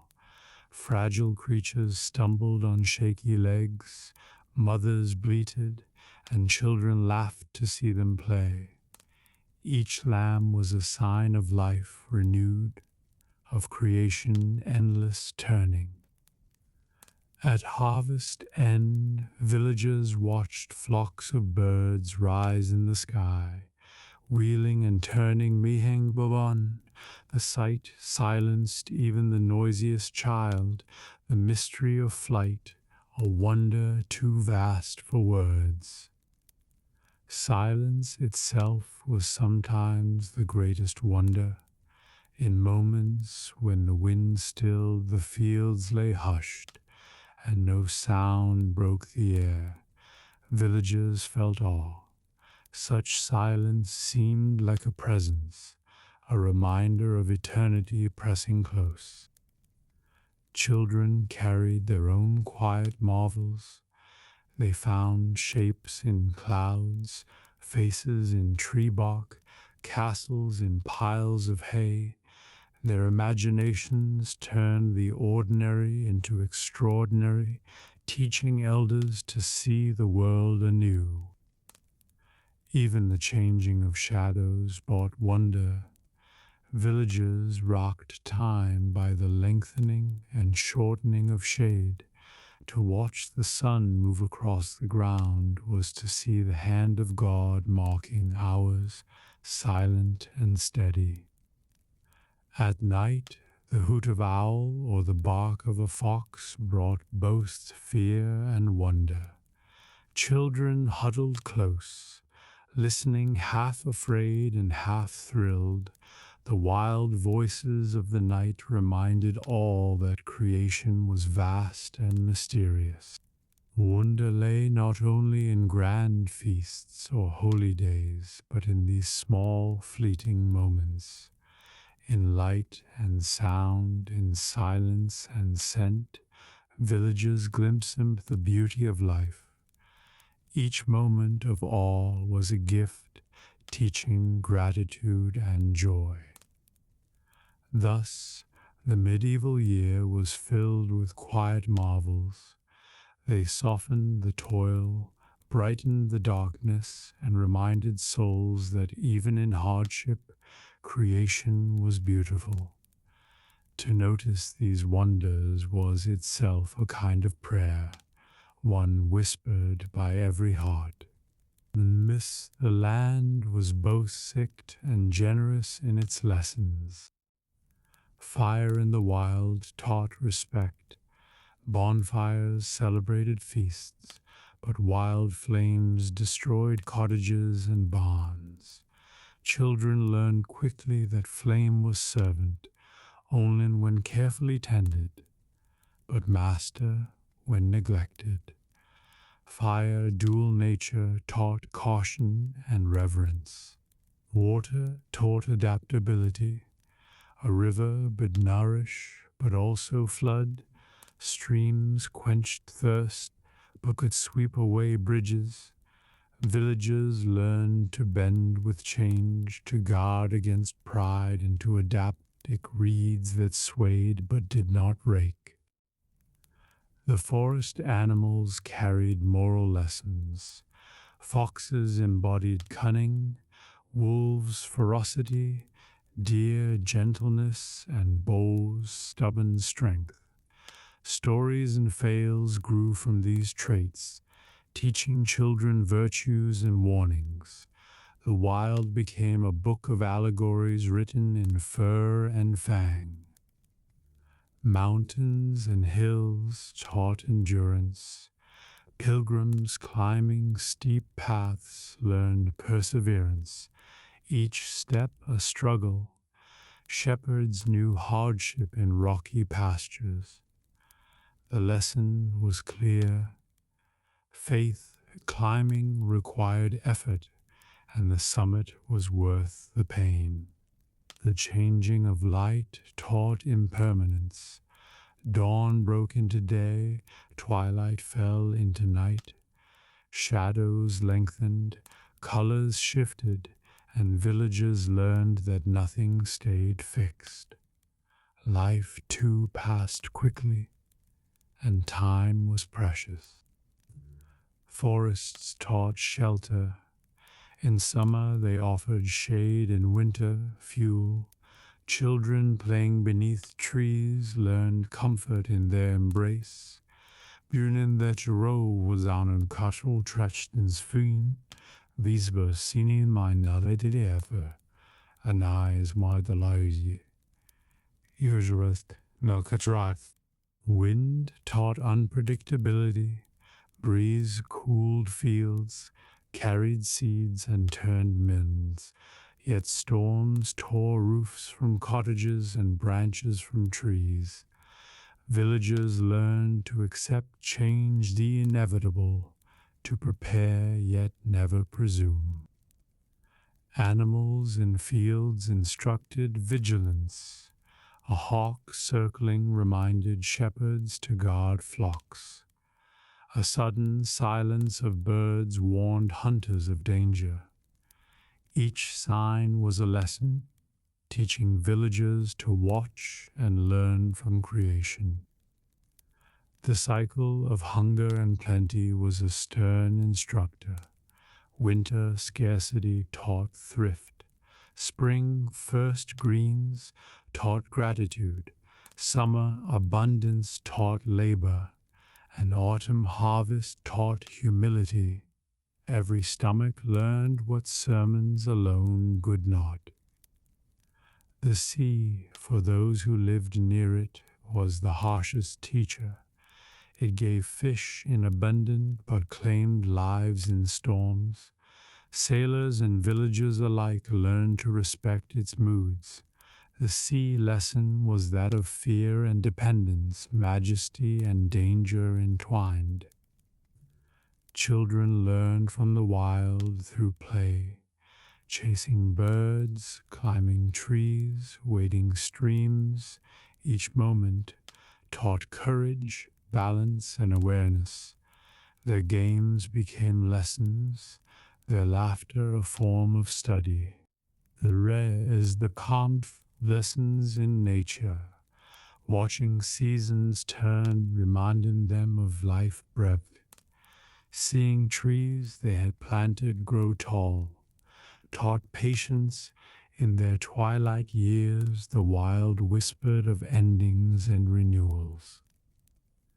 The church reinforced these lessons. Priests pointed to rivers, symbols of baptism, to lambs, images of Christ, to fields, parables of sowing and reaping. Nature teaching became scripture echo, a harmony of earth and heaven. Art and stories captured these teachings. Bestiaries described moral lessons of animals. Calendars illustrated labors of the months, tales linked seasons with saints. To learn from the wild was to see every creature and season days a page in God book. Fasting and feasting themselves were tied to lessons of nature. The lean season of Lent mirrored winter hunger. The joy of Easter mirrored spring bloom. Villagers saw no divide between spirit and soil. Both taught the same truths. The wild also taught humility and danger. A lost child in the woods, a storm breaking over fields, a wolf prowling near flocks, each reminded villagers of their fragility. To be human was to be small before the vastness of creation. Yet the wild taught joy well, the laughter of streams, the fragrance of blossoms, the warmth of sun, the softness of moss, all were delights freely given. Villagers learned that joy too was part of God's design. The greatest lesson of the wild was trust. Villagers planted seeds without knowing if rain would come. They prayed for sun, for harvest, for safety in storms. To live close to nature was to live in constant dependence on grace. Thus, the wild was more than backdrop. It was teacher, guide, and companion. Through river and forest, sky and soil, villagers learned lessons of endurance, humility, gratitude, and joy. The wild itself was a mirror of life and faith, inviting all who walked within it. So the medieval soul saw no separation between earth and spirit. Creation spoke and they listened. In rustling leaves, in flowing water, in silence and storm, they heard the voice of God. The wild was their teacher, and its lessons eternal. The wild was not only a place of fear or wonder to medieval villagers. It was also a teacher shaping their understanding of life, faith, and survival. The river, the forest, the sky, and the fields each spoke in their own language, offering lessons to those who listened. The natural world was both classroom and chapel, where souls learned humility, patience, and reverence. The river taught constance. Its waters flowed without ceasing, carrying fish, turning mills, and nourishing fields. Villagers learned that life, like water, must keep moving. They saw that even small streams could carve stone, and that persistence was a strength greater than force. The river lesson was endurance. The forest taught patience. Trees grew slowly, their trunks thickening over decades, their branches spreading across centuries. Villagers cutting wood for fuel or timber knew they borrowed from the past and owed to the future. The forest whispered that true growth took time and that haste brought waste. The seasons taught balance. Spring born hope, summer labor, autumn gratitude, winter rest. Each season housed was different, yet each was necessary. Villagers learned to accept hardship day, part of joy, hunger, part of feasting. The cycle of the year itself became a teacher of moderation. Animals were teachers, too. Oxen showed strength in steady labor, carrying burdens without complaint. Sheep showed docility and trust, their wool a gift. Birds migrating each autumn taught villagers about courage, traveling into the unknown. Each creature was a living parable. The weather instructed villagers in humility. A sudden storm could flatten crops, a drought could parch fields, frost could ruin blossoms. These forces reminded all that man was not master, but steward, dependent on God's mercy. To live with weather was to live in constant lesson of surrender. Silence in the wild taught attentiveness. When birds stilled and wind ceased, villagers grew alert, sensing change. Hunters learned to listen, shepherds to watch, children to notice. Silence was not emptiness, but instruction, sharpening awareness of the unseen. The night sky instructed awe, stars wheeled in patterns older than memory, constellan retold stories of gods and saints. The moon waxed and waned, marking months and planting times. Villagers learned that their lives were small against eternity, yet still part of a vast design. The soil itself was a teacher. Rich earth rewarded care with harvest, but poor stewardship brought weeds and hunger. Villagers learned responsibility from furrows, understanding that their actions shaped outcomes. The land was both strict and generous in its lessons. Fire in the wild taught respect. Bonfires celebrated feasts, but wild flames destroyed cottages and barns.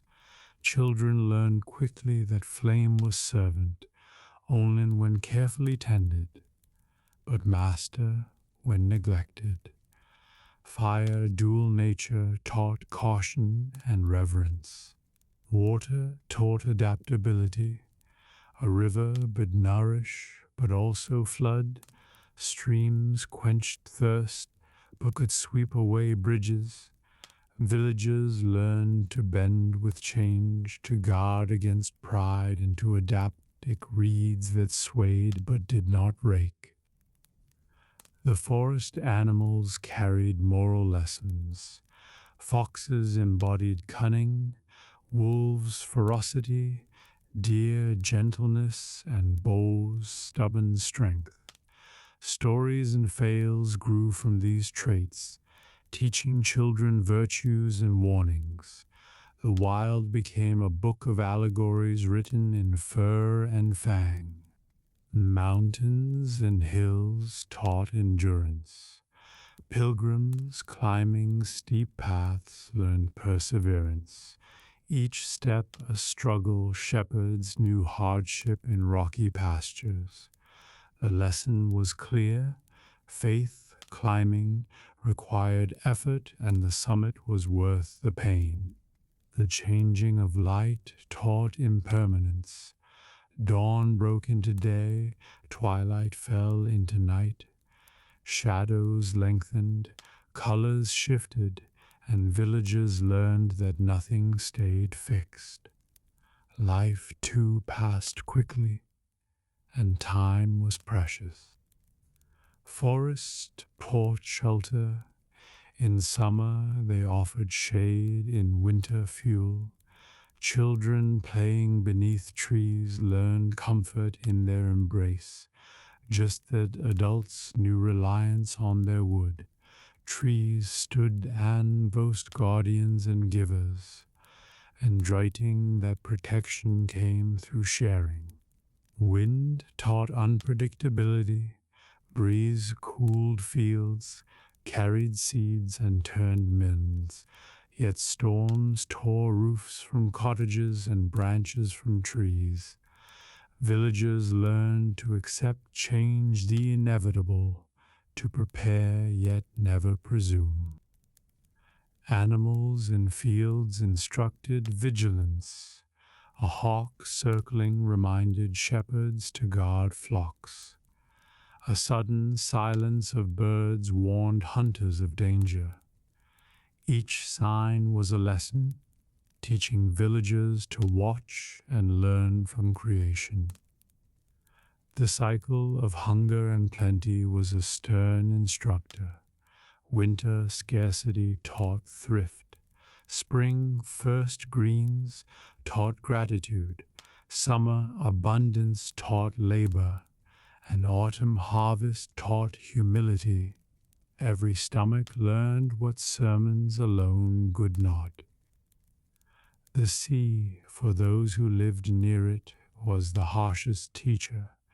It gave fish in abundance but claimed lives in storms. Sailors and villagers alike learned to respect its moods. The sea lesson was that of fear and dependence, majesty and danger entwined. Children learned from the wild through play, chasing birds, climbing trees, wading streams. Each moment taught courage, balance, and awareness. Their games became lessons, their laughter a form of study. The re is the calm lessons in nature, watching seasons turn, reminding them of life breath. Seeing trees they had planted grow tall, taught patience in their twilight years. The wild whispered of endings and renewals. The church reinforced these lessons.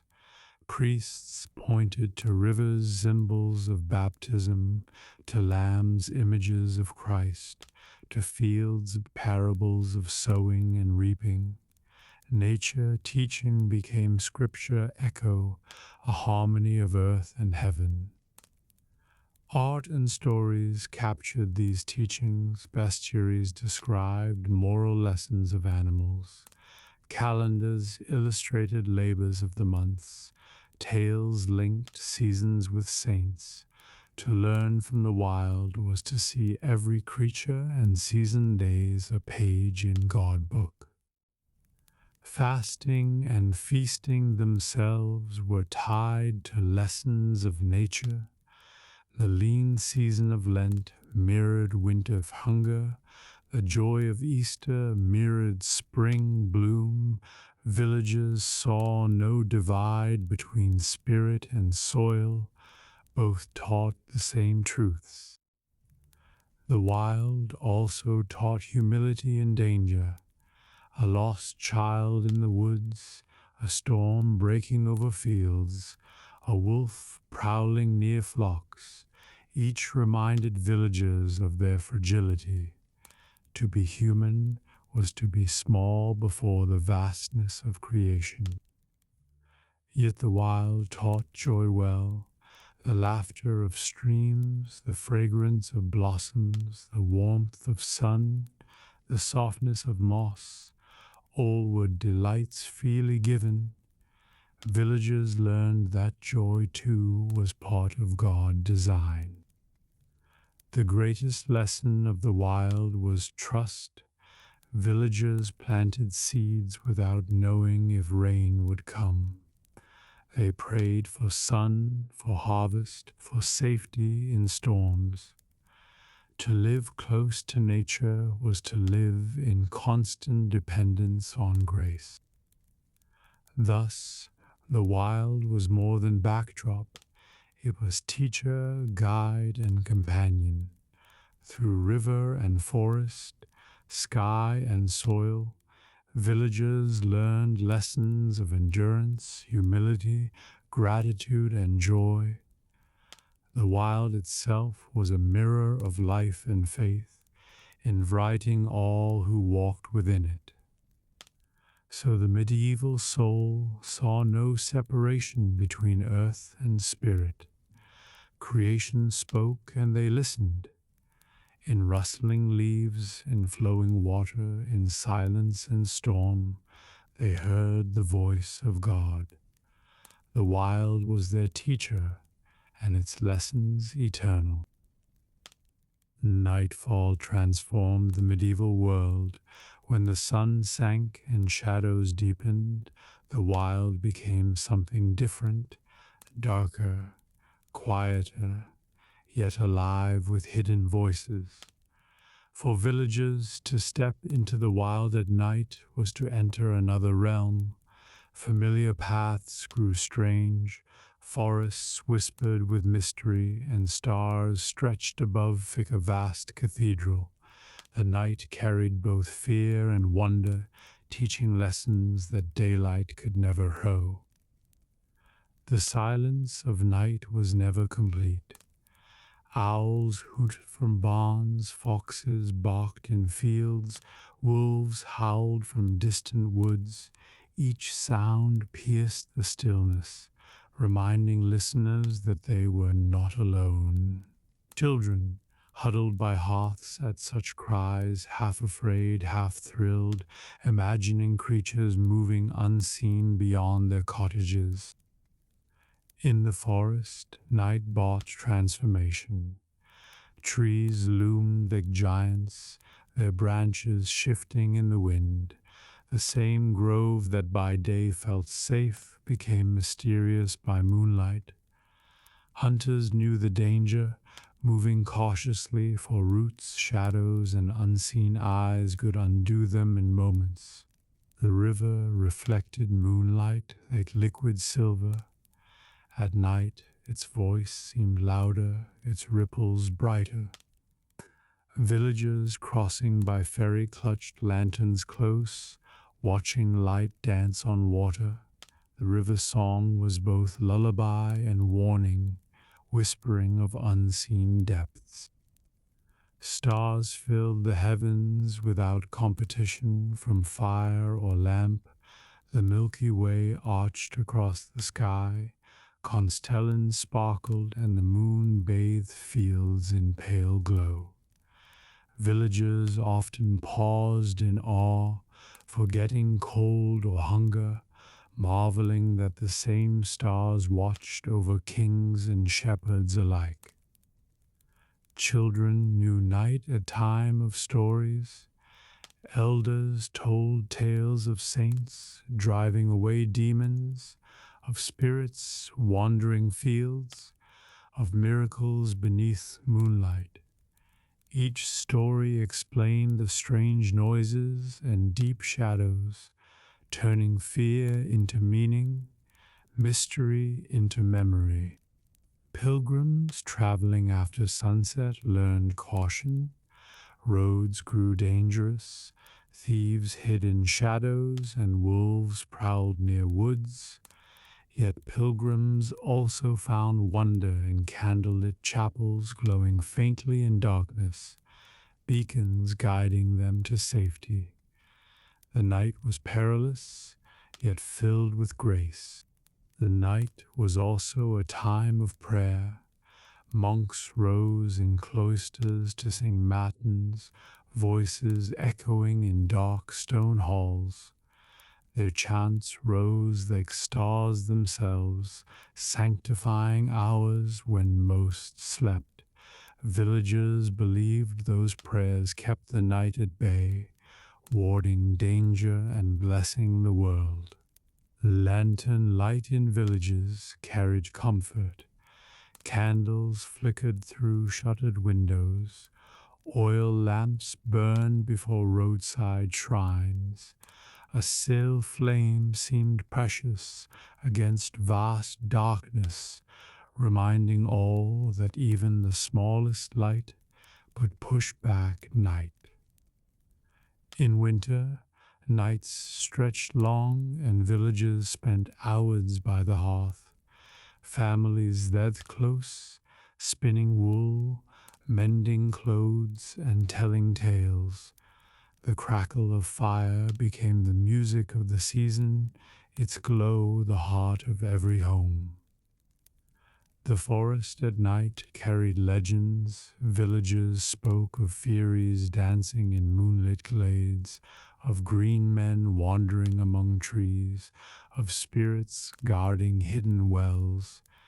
These stories wove fear with fascination, keeping respect for places that seemed more alive after sunset. Shepherds knew night well, guarding flocks under stars. They listened for wolves, called softly to sheep, and warmed themselves by small fires. Their solitude was filled with both fear and closeness to creation, teaching vigilance and faith in the dark. Children sometimes crept out to marvel at fireflies. Tiny lights blinked among hedges, magical stars caught in the grass. For them, night was not only fear but wonder, a secret world alive in the smallest glow. Travelers resting by campfires saw shadows dance on tents and trees. Sparks rose into darkness. Eve carrying prayers upward. The night became a canvas flame painted fleeting shapes, each telling stories peed old Ains humankind. Owls were symbols of night itself. Their eyes gleamed, their wings silent haze, they glided through woods. Villagers feared and revered them, hearing wisdom and mystery in every hoot. Owls reminded all that the wild at night belonged to other creatures. Frost on winter nights brought beauty. Moonlight glittered on fields spread with jewels, each blade of grass shining like crystal. Though cold, bit harshly, villagers paused in wonder at the silent splendor, feeling the world itself transformed. Spring nights carried fragrance, blossoms released their perfume, filling lanes with sweetness. Nightingales sang from hedges, their songs more beautiful than any heard by day. Lovers walked beneath stars, hearts full, souls lifted by music and scent. Summer nights brought warmth. Villagers lingered tired after work, sharing ale and stories beneath starlight.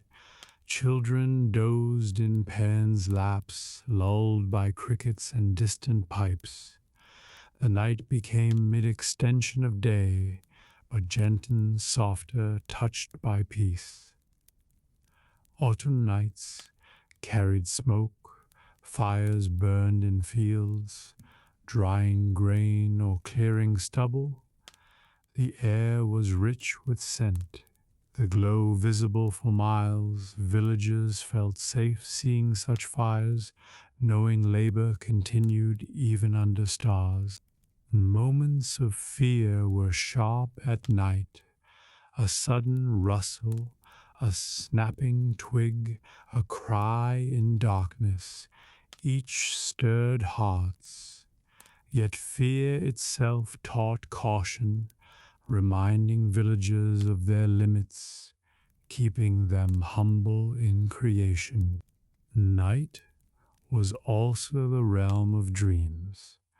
After prayers, villagers lay beneath blankets of wool or straw, drifting into visions shaped by faith and fear alike. Dreams carried saints, angels, or Ovum. In sleep, the night mystery deepened. Festivals, sometimes spilled into night. Lanterns lit village squares, music played, dancers stamped feet on cobblestones. The joy of feast seemed brighter against darkness, and laughter rang louder beneath the stars. For one night, fear gave way to merriment. Night, or carried moments of solitude. A farmer walking fields alone, a woman drawing water from a well, a child gazing from a window. Each felt the vastness of creation more strongly after dark. The night taught reflection.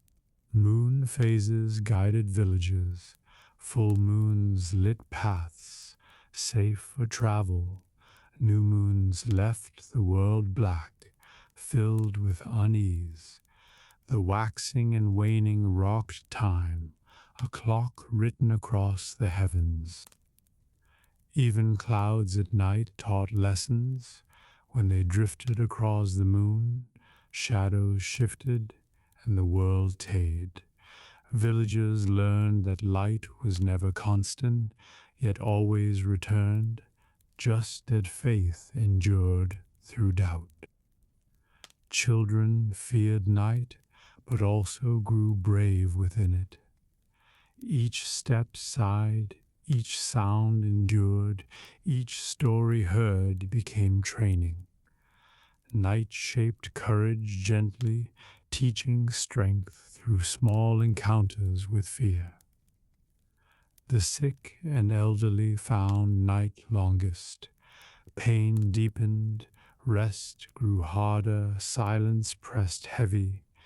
Yet candles by their beds, prayers whispered, and visits from neighbors softened the hours. Compassion was brightest in darkness. Night was not enemy, but companion. Its mysteries reminded villagers of their place. Its beauty showed creation grandeur. Its dangers kept them humble. Its quiet invited prayer. To live with night was to live with balance. Thus, the medieval year ended each day in darkness, yet never without light. Stars shone, candles flickered, fires burned, prayers rose. Night in the wild was both shadow and wonder, and in its embrace villagers found rest, reflection, and hope for dawn. Time in the medieval village was not measured by clocks or watches, but by the turning of the sun, the tolling of bells, and the rhythm of prayer. Each day unfolded like a small cycle of the year, dawn, noon, dusk, and night, each with its labors and meanings. To live in such a day was to feel time as a living presence, add steady a breath, add sacred dead prayer. The day began with cockcrow roosters lifted their voices in the darkness before dawn, calling villagers from sleep. Farmers stirred, children rubbed their eyes, and fires were kindled anew in cottage hearths. The crowing was more than noise. It was a summons to begin, a reminder that work awaited with the first light. The church bell often joined the cock cry at matins. Monks sang their first prayers, and in the village the sound carried over fields and meadows. Even those who did not rise for service heard the call and knew the day had begun in holiness. The bell sanctified the dawn. Dawn light spread slowly, turning frost silver or mist golden. Farmers led oxen into fields. Wind fetched water from wells. Children carried kindling to hearths. The village stirred like a waking body, each part moving into place, each soul turning to its task. By prime, when the sun rose higher, work was in full swing. Plows cut furrows, shepherds led flocks, weavers sat at looms, children helped, they good, carrying tools, tending geese, or simply watching with wide eyes. The morning was the day's strong beginning, full of energy and promise. As the sun climbed toward mid-morning, the air warmed.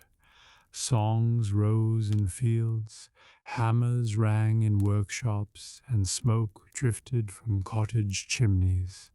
The sound of labor was everywhere, a chorus of effort, steady and constant. To live was to work, and each hour bore its own fruit. Tears, the third hour of the day, was rocked with prayer. Workers paused, crossing themselves, whispering words or listening for the bell. The reminder was clear. Labor was holy, but it must be balanced with devotion. Even furrows and forges bowed before prayer.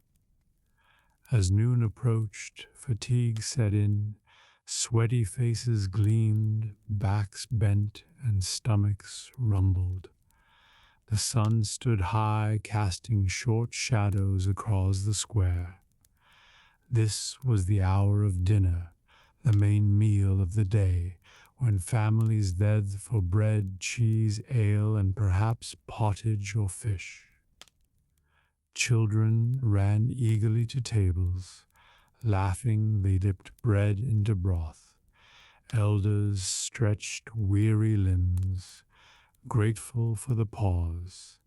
The meal was simple, but it was joy to sit together, to eat in company, and to share in the same rhythm of rest. After the meal came a quiet spell. Some dozed briefly in cottages, others lingered in shade, while children played in lanes. The fields lay still for a short while. Even the earth itself rested at midday. This hush was as much a part of labor as toil itself. By sext, the sixth hour, work resumed. Farmers returned to furrows, craftsmen to benches, wind to spinning and weaving. The afternoon hours carried the weight of labor, steady and relentless. Sweat ran in, tools clattered, and carts creaked under loads of hay or grain. Children, too, resumed their chores. They carried water, led firewood, or tended animals. Their play was squeezed between duties, their laughter rising in bursts before fading into work again. The day trained them gently, teaching responsibility through repetition. The hours stretched toward none, noon. Shadows lengthened, heat softened, and thoughts turned toward evening. Workers pressed harder, eager to finish tasks before the sun slipped low. This was the hour of determination, when effort was redoubled to bring the day labors to completion. As dusk drew nearer, villagers with tools led animals home and stacked wood by doors. Children herded geese into pens. Dogs barked and smoke rose V's suppers were prepared. The village slowly shifted from labor to rest, from effort to comfort. The vespers rocked the evening with prayer. Bells rang, summoning villagers to church or reminding them to bow heads in lanes. Hymns rose vase, the sky turned gold and purple. The day was folded into devotion, its hours offered back in gratitude. Supper was a lighter meal, bread and ale, perhaps a porridge or stew. Families lived once more around fires, speaking of the day, laughing softly, sharing news. The hearth became the center of life, its glow warming both body and spirit. Twilight brought quiet beauty.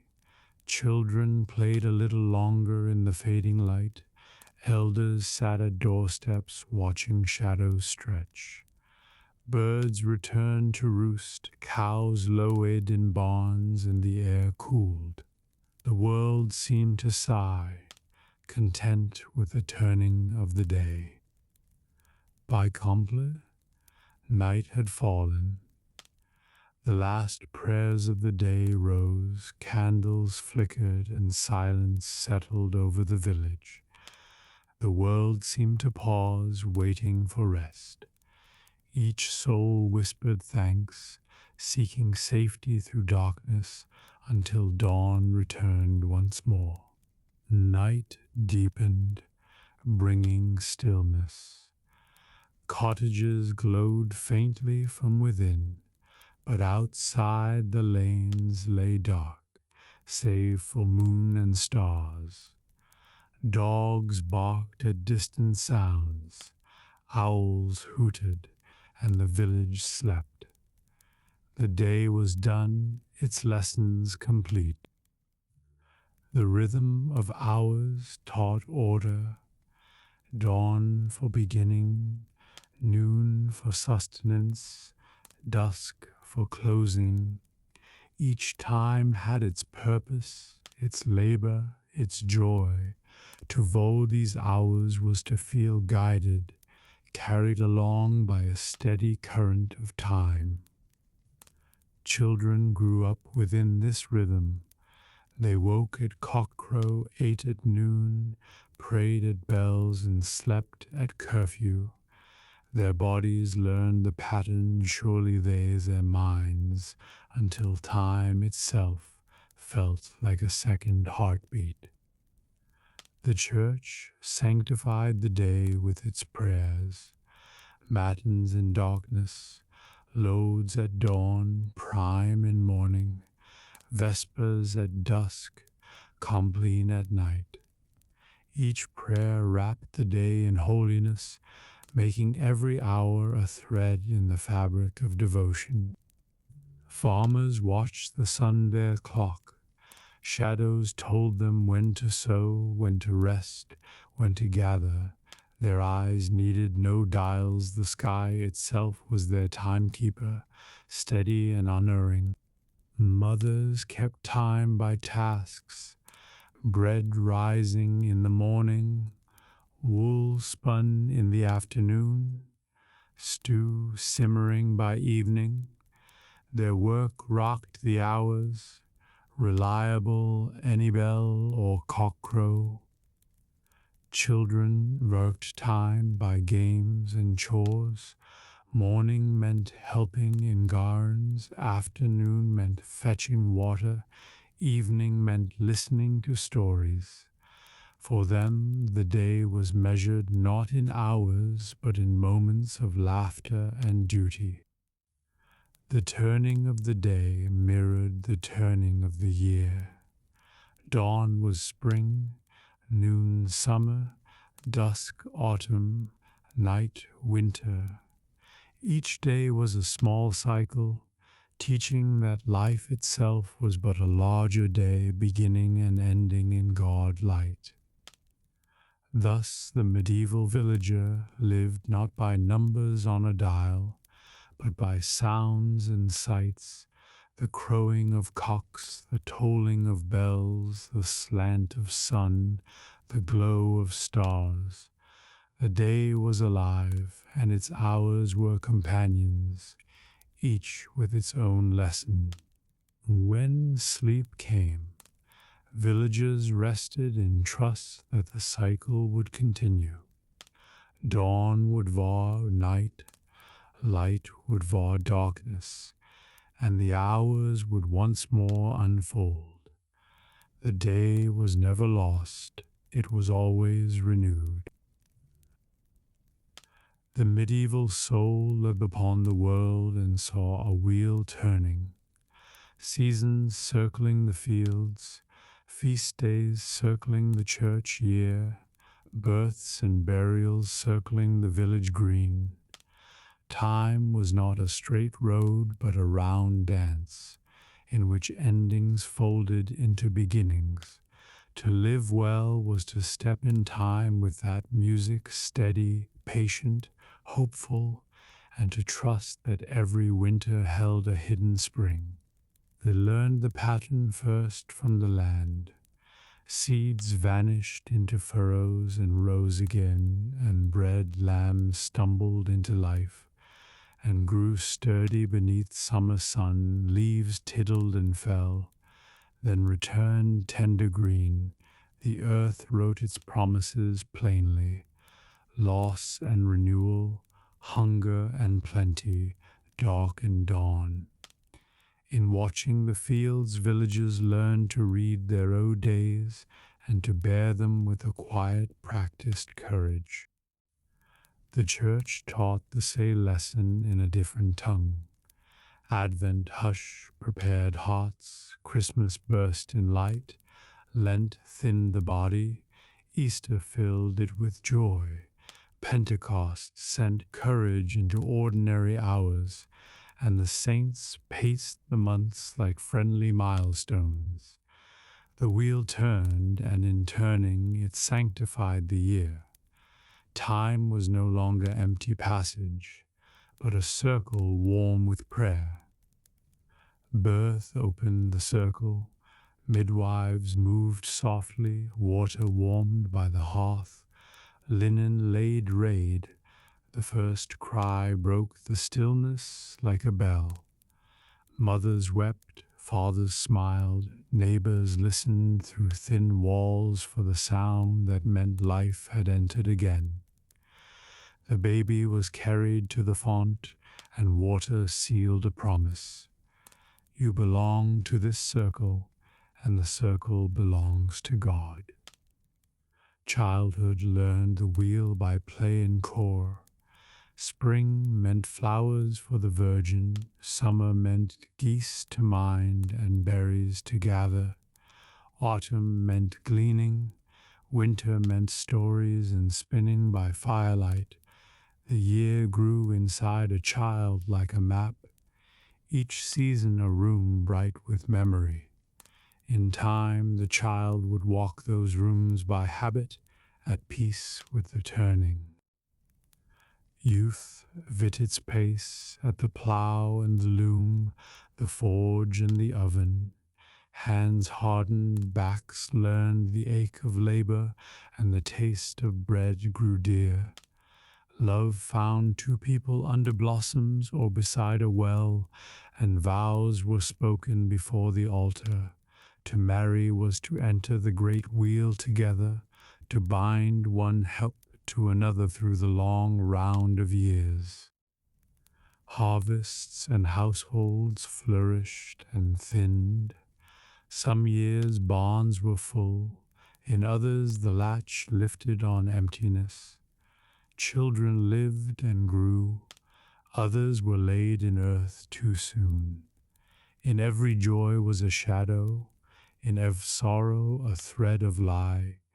So the wheel taught balance, receive gladly without pride, endure gently without despair.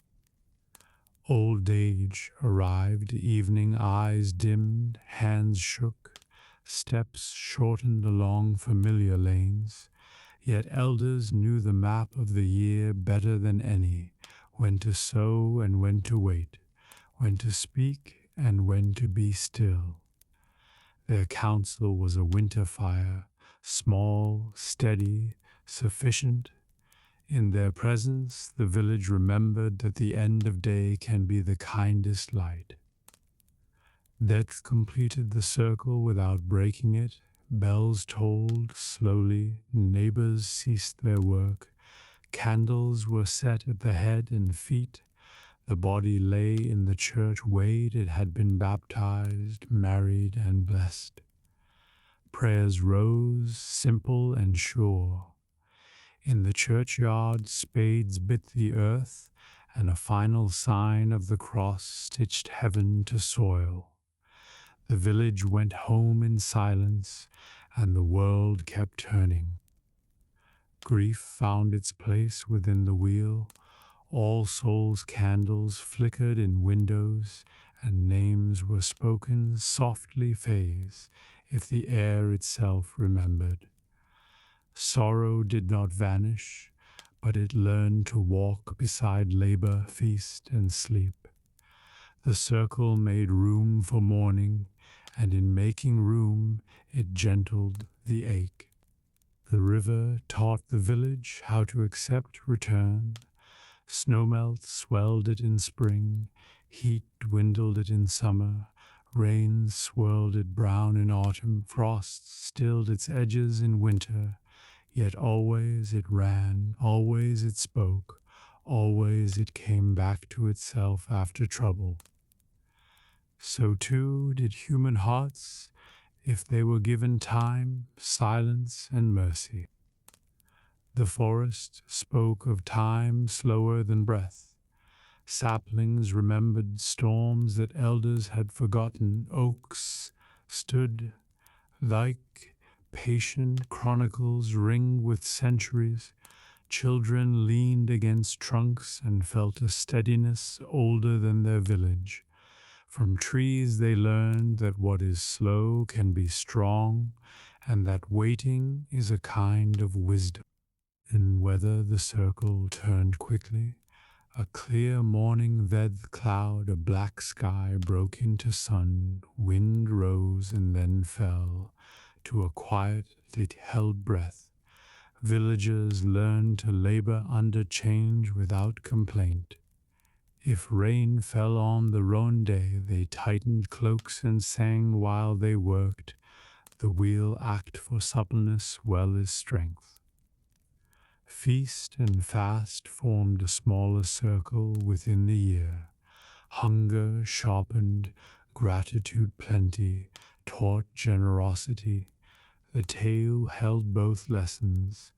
A bowl of pottage passed hand to hand on Fridays.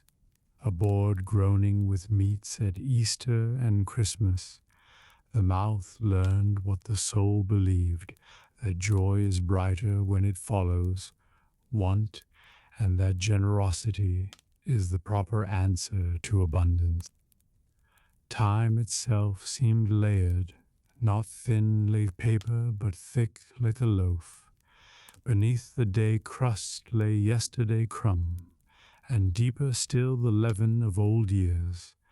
Elders recollected how this field failed once, and that well ran sweet in a drought. Memory fermented the present into something nourishing. The circle held not only motion, but depth. Villagers watched the skies a living clock. Dawn, noon, and dusk stepped around the rim. Moons swelled and vanished. Stars drifted according to patient measures. Without counting, people knew when to act, to plant, to bless, to rest. They walked by signs instead of numbers, and felt more escorted than driven. Even sorrow had its seasons. Fresh grief was a winter, sharp and spare remembrance, warmed to early spring of stories and tears. Acceptance ripened into summer, work done quietly seeped to the fawn by, where for the departed became autumn sweetness, a fruit that would be shared without hurting. The heart learned to trust that its weathers would change. Time sanctified work by repetition, a loom threaded, a field harrowed, a loaf kneaded, n and n until hands knew more than words. Monks chanted the hours till the mouth prayed without thought. In such circles freedom grew, the freedom to escape, but the freedom to belong. Children played circles into the ground. They chased one another around posts, danced hand in hand, traced wheels with sticks in dust. Perhaps without knowing it, they rehearsed the life awaiting them, entering, turning, and returning together. Their games were a prophecy of decades. The village found rest by trusting return. When a day ended badly, someone would say, "Tomorrow we start again." When a field failed, they saved seed, mended tools, and waited for the next spring. Hope was not loud, it was faithful. It took the shape of patience, and the wheel rewarded it. Pilgrims moved in arcs across the land, yet they too returned. A shell from Compostela, hung by the hearth like a comet, brought home a badge. From Canterbury, winked on a cloak at market. Travel widened the circle, it did not rake it. The road taught that the world is round with mercy.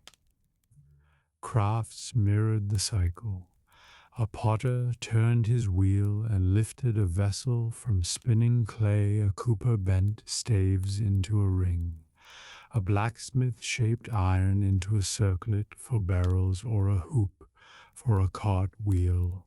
Tools and wares proclaimed in iron and oak what the heart believed, that what holds is what returns upon itself.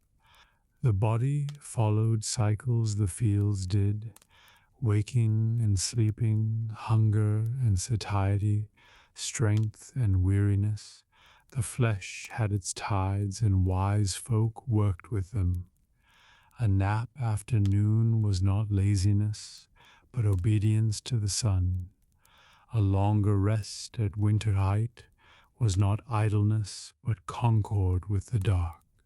Prira moved in circles through the day, matins to lauds, prime to terce, sext to none, vespers to compline. Each prira was small, but together they encircled waking hours like a garland.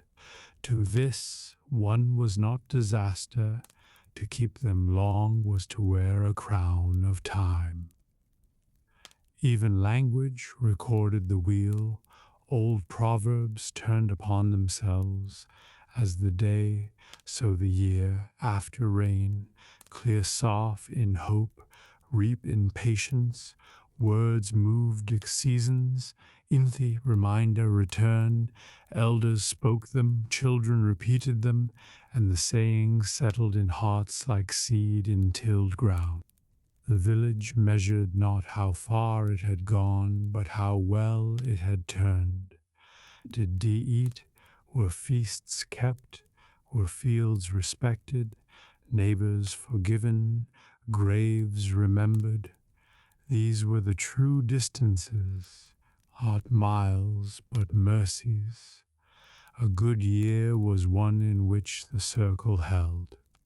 When Calamity cracked the rim, a flood, a fire, a pox, the village rebuilt the wheel together. They raised beams, relit hearths, and resowed fields. The work was slow, the grief was real, but the circle, once set spinning by many hands, led its own momentum. In time, normal returned like a friend. At last, the circle widened beyond sight. Scriptures spoke of a city where no sun was needed, because light was constant, of a feast without fasting, a song without silence. Villagers heard this and felt a familiar pattern fulfilled. The wheel would turn once more and then become a ring that never ended. The eternal cycle was not endless repetition, but endless belonging. The medieval heart laid down to sleep unafraid. Tomorrow would come, it always had, and with it the cock cry, the bell call, the light upon the fields. And one day beyond tomorrows a brighter morning would rise, completing the circle with joy. Until then, they turned faithfully, step by step, season by season, held by the quiet mercy of the wheel.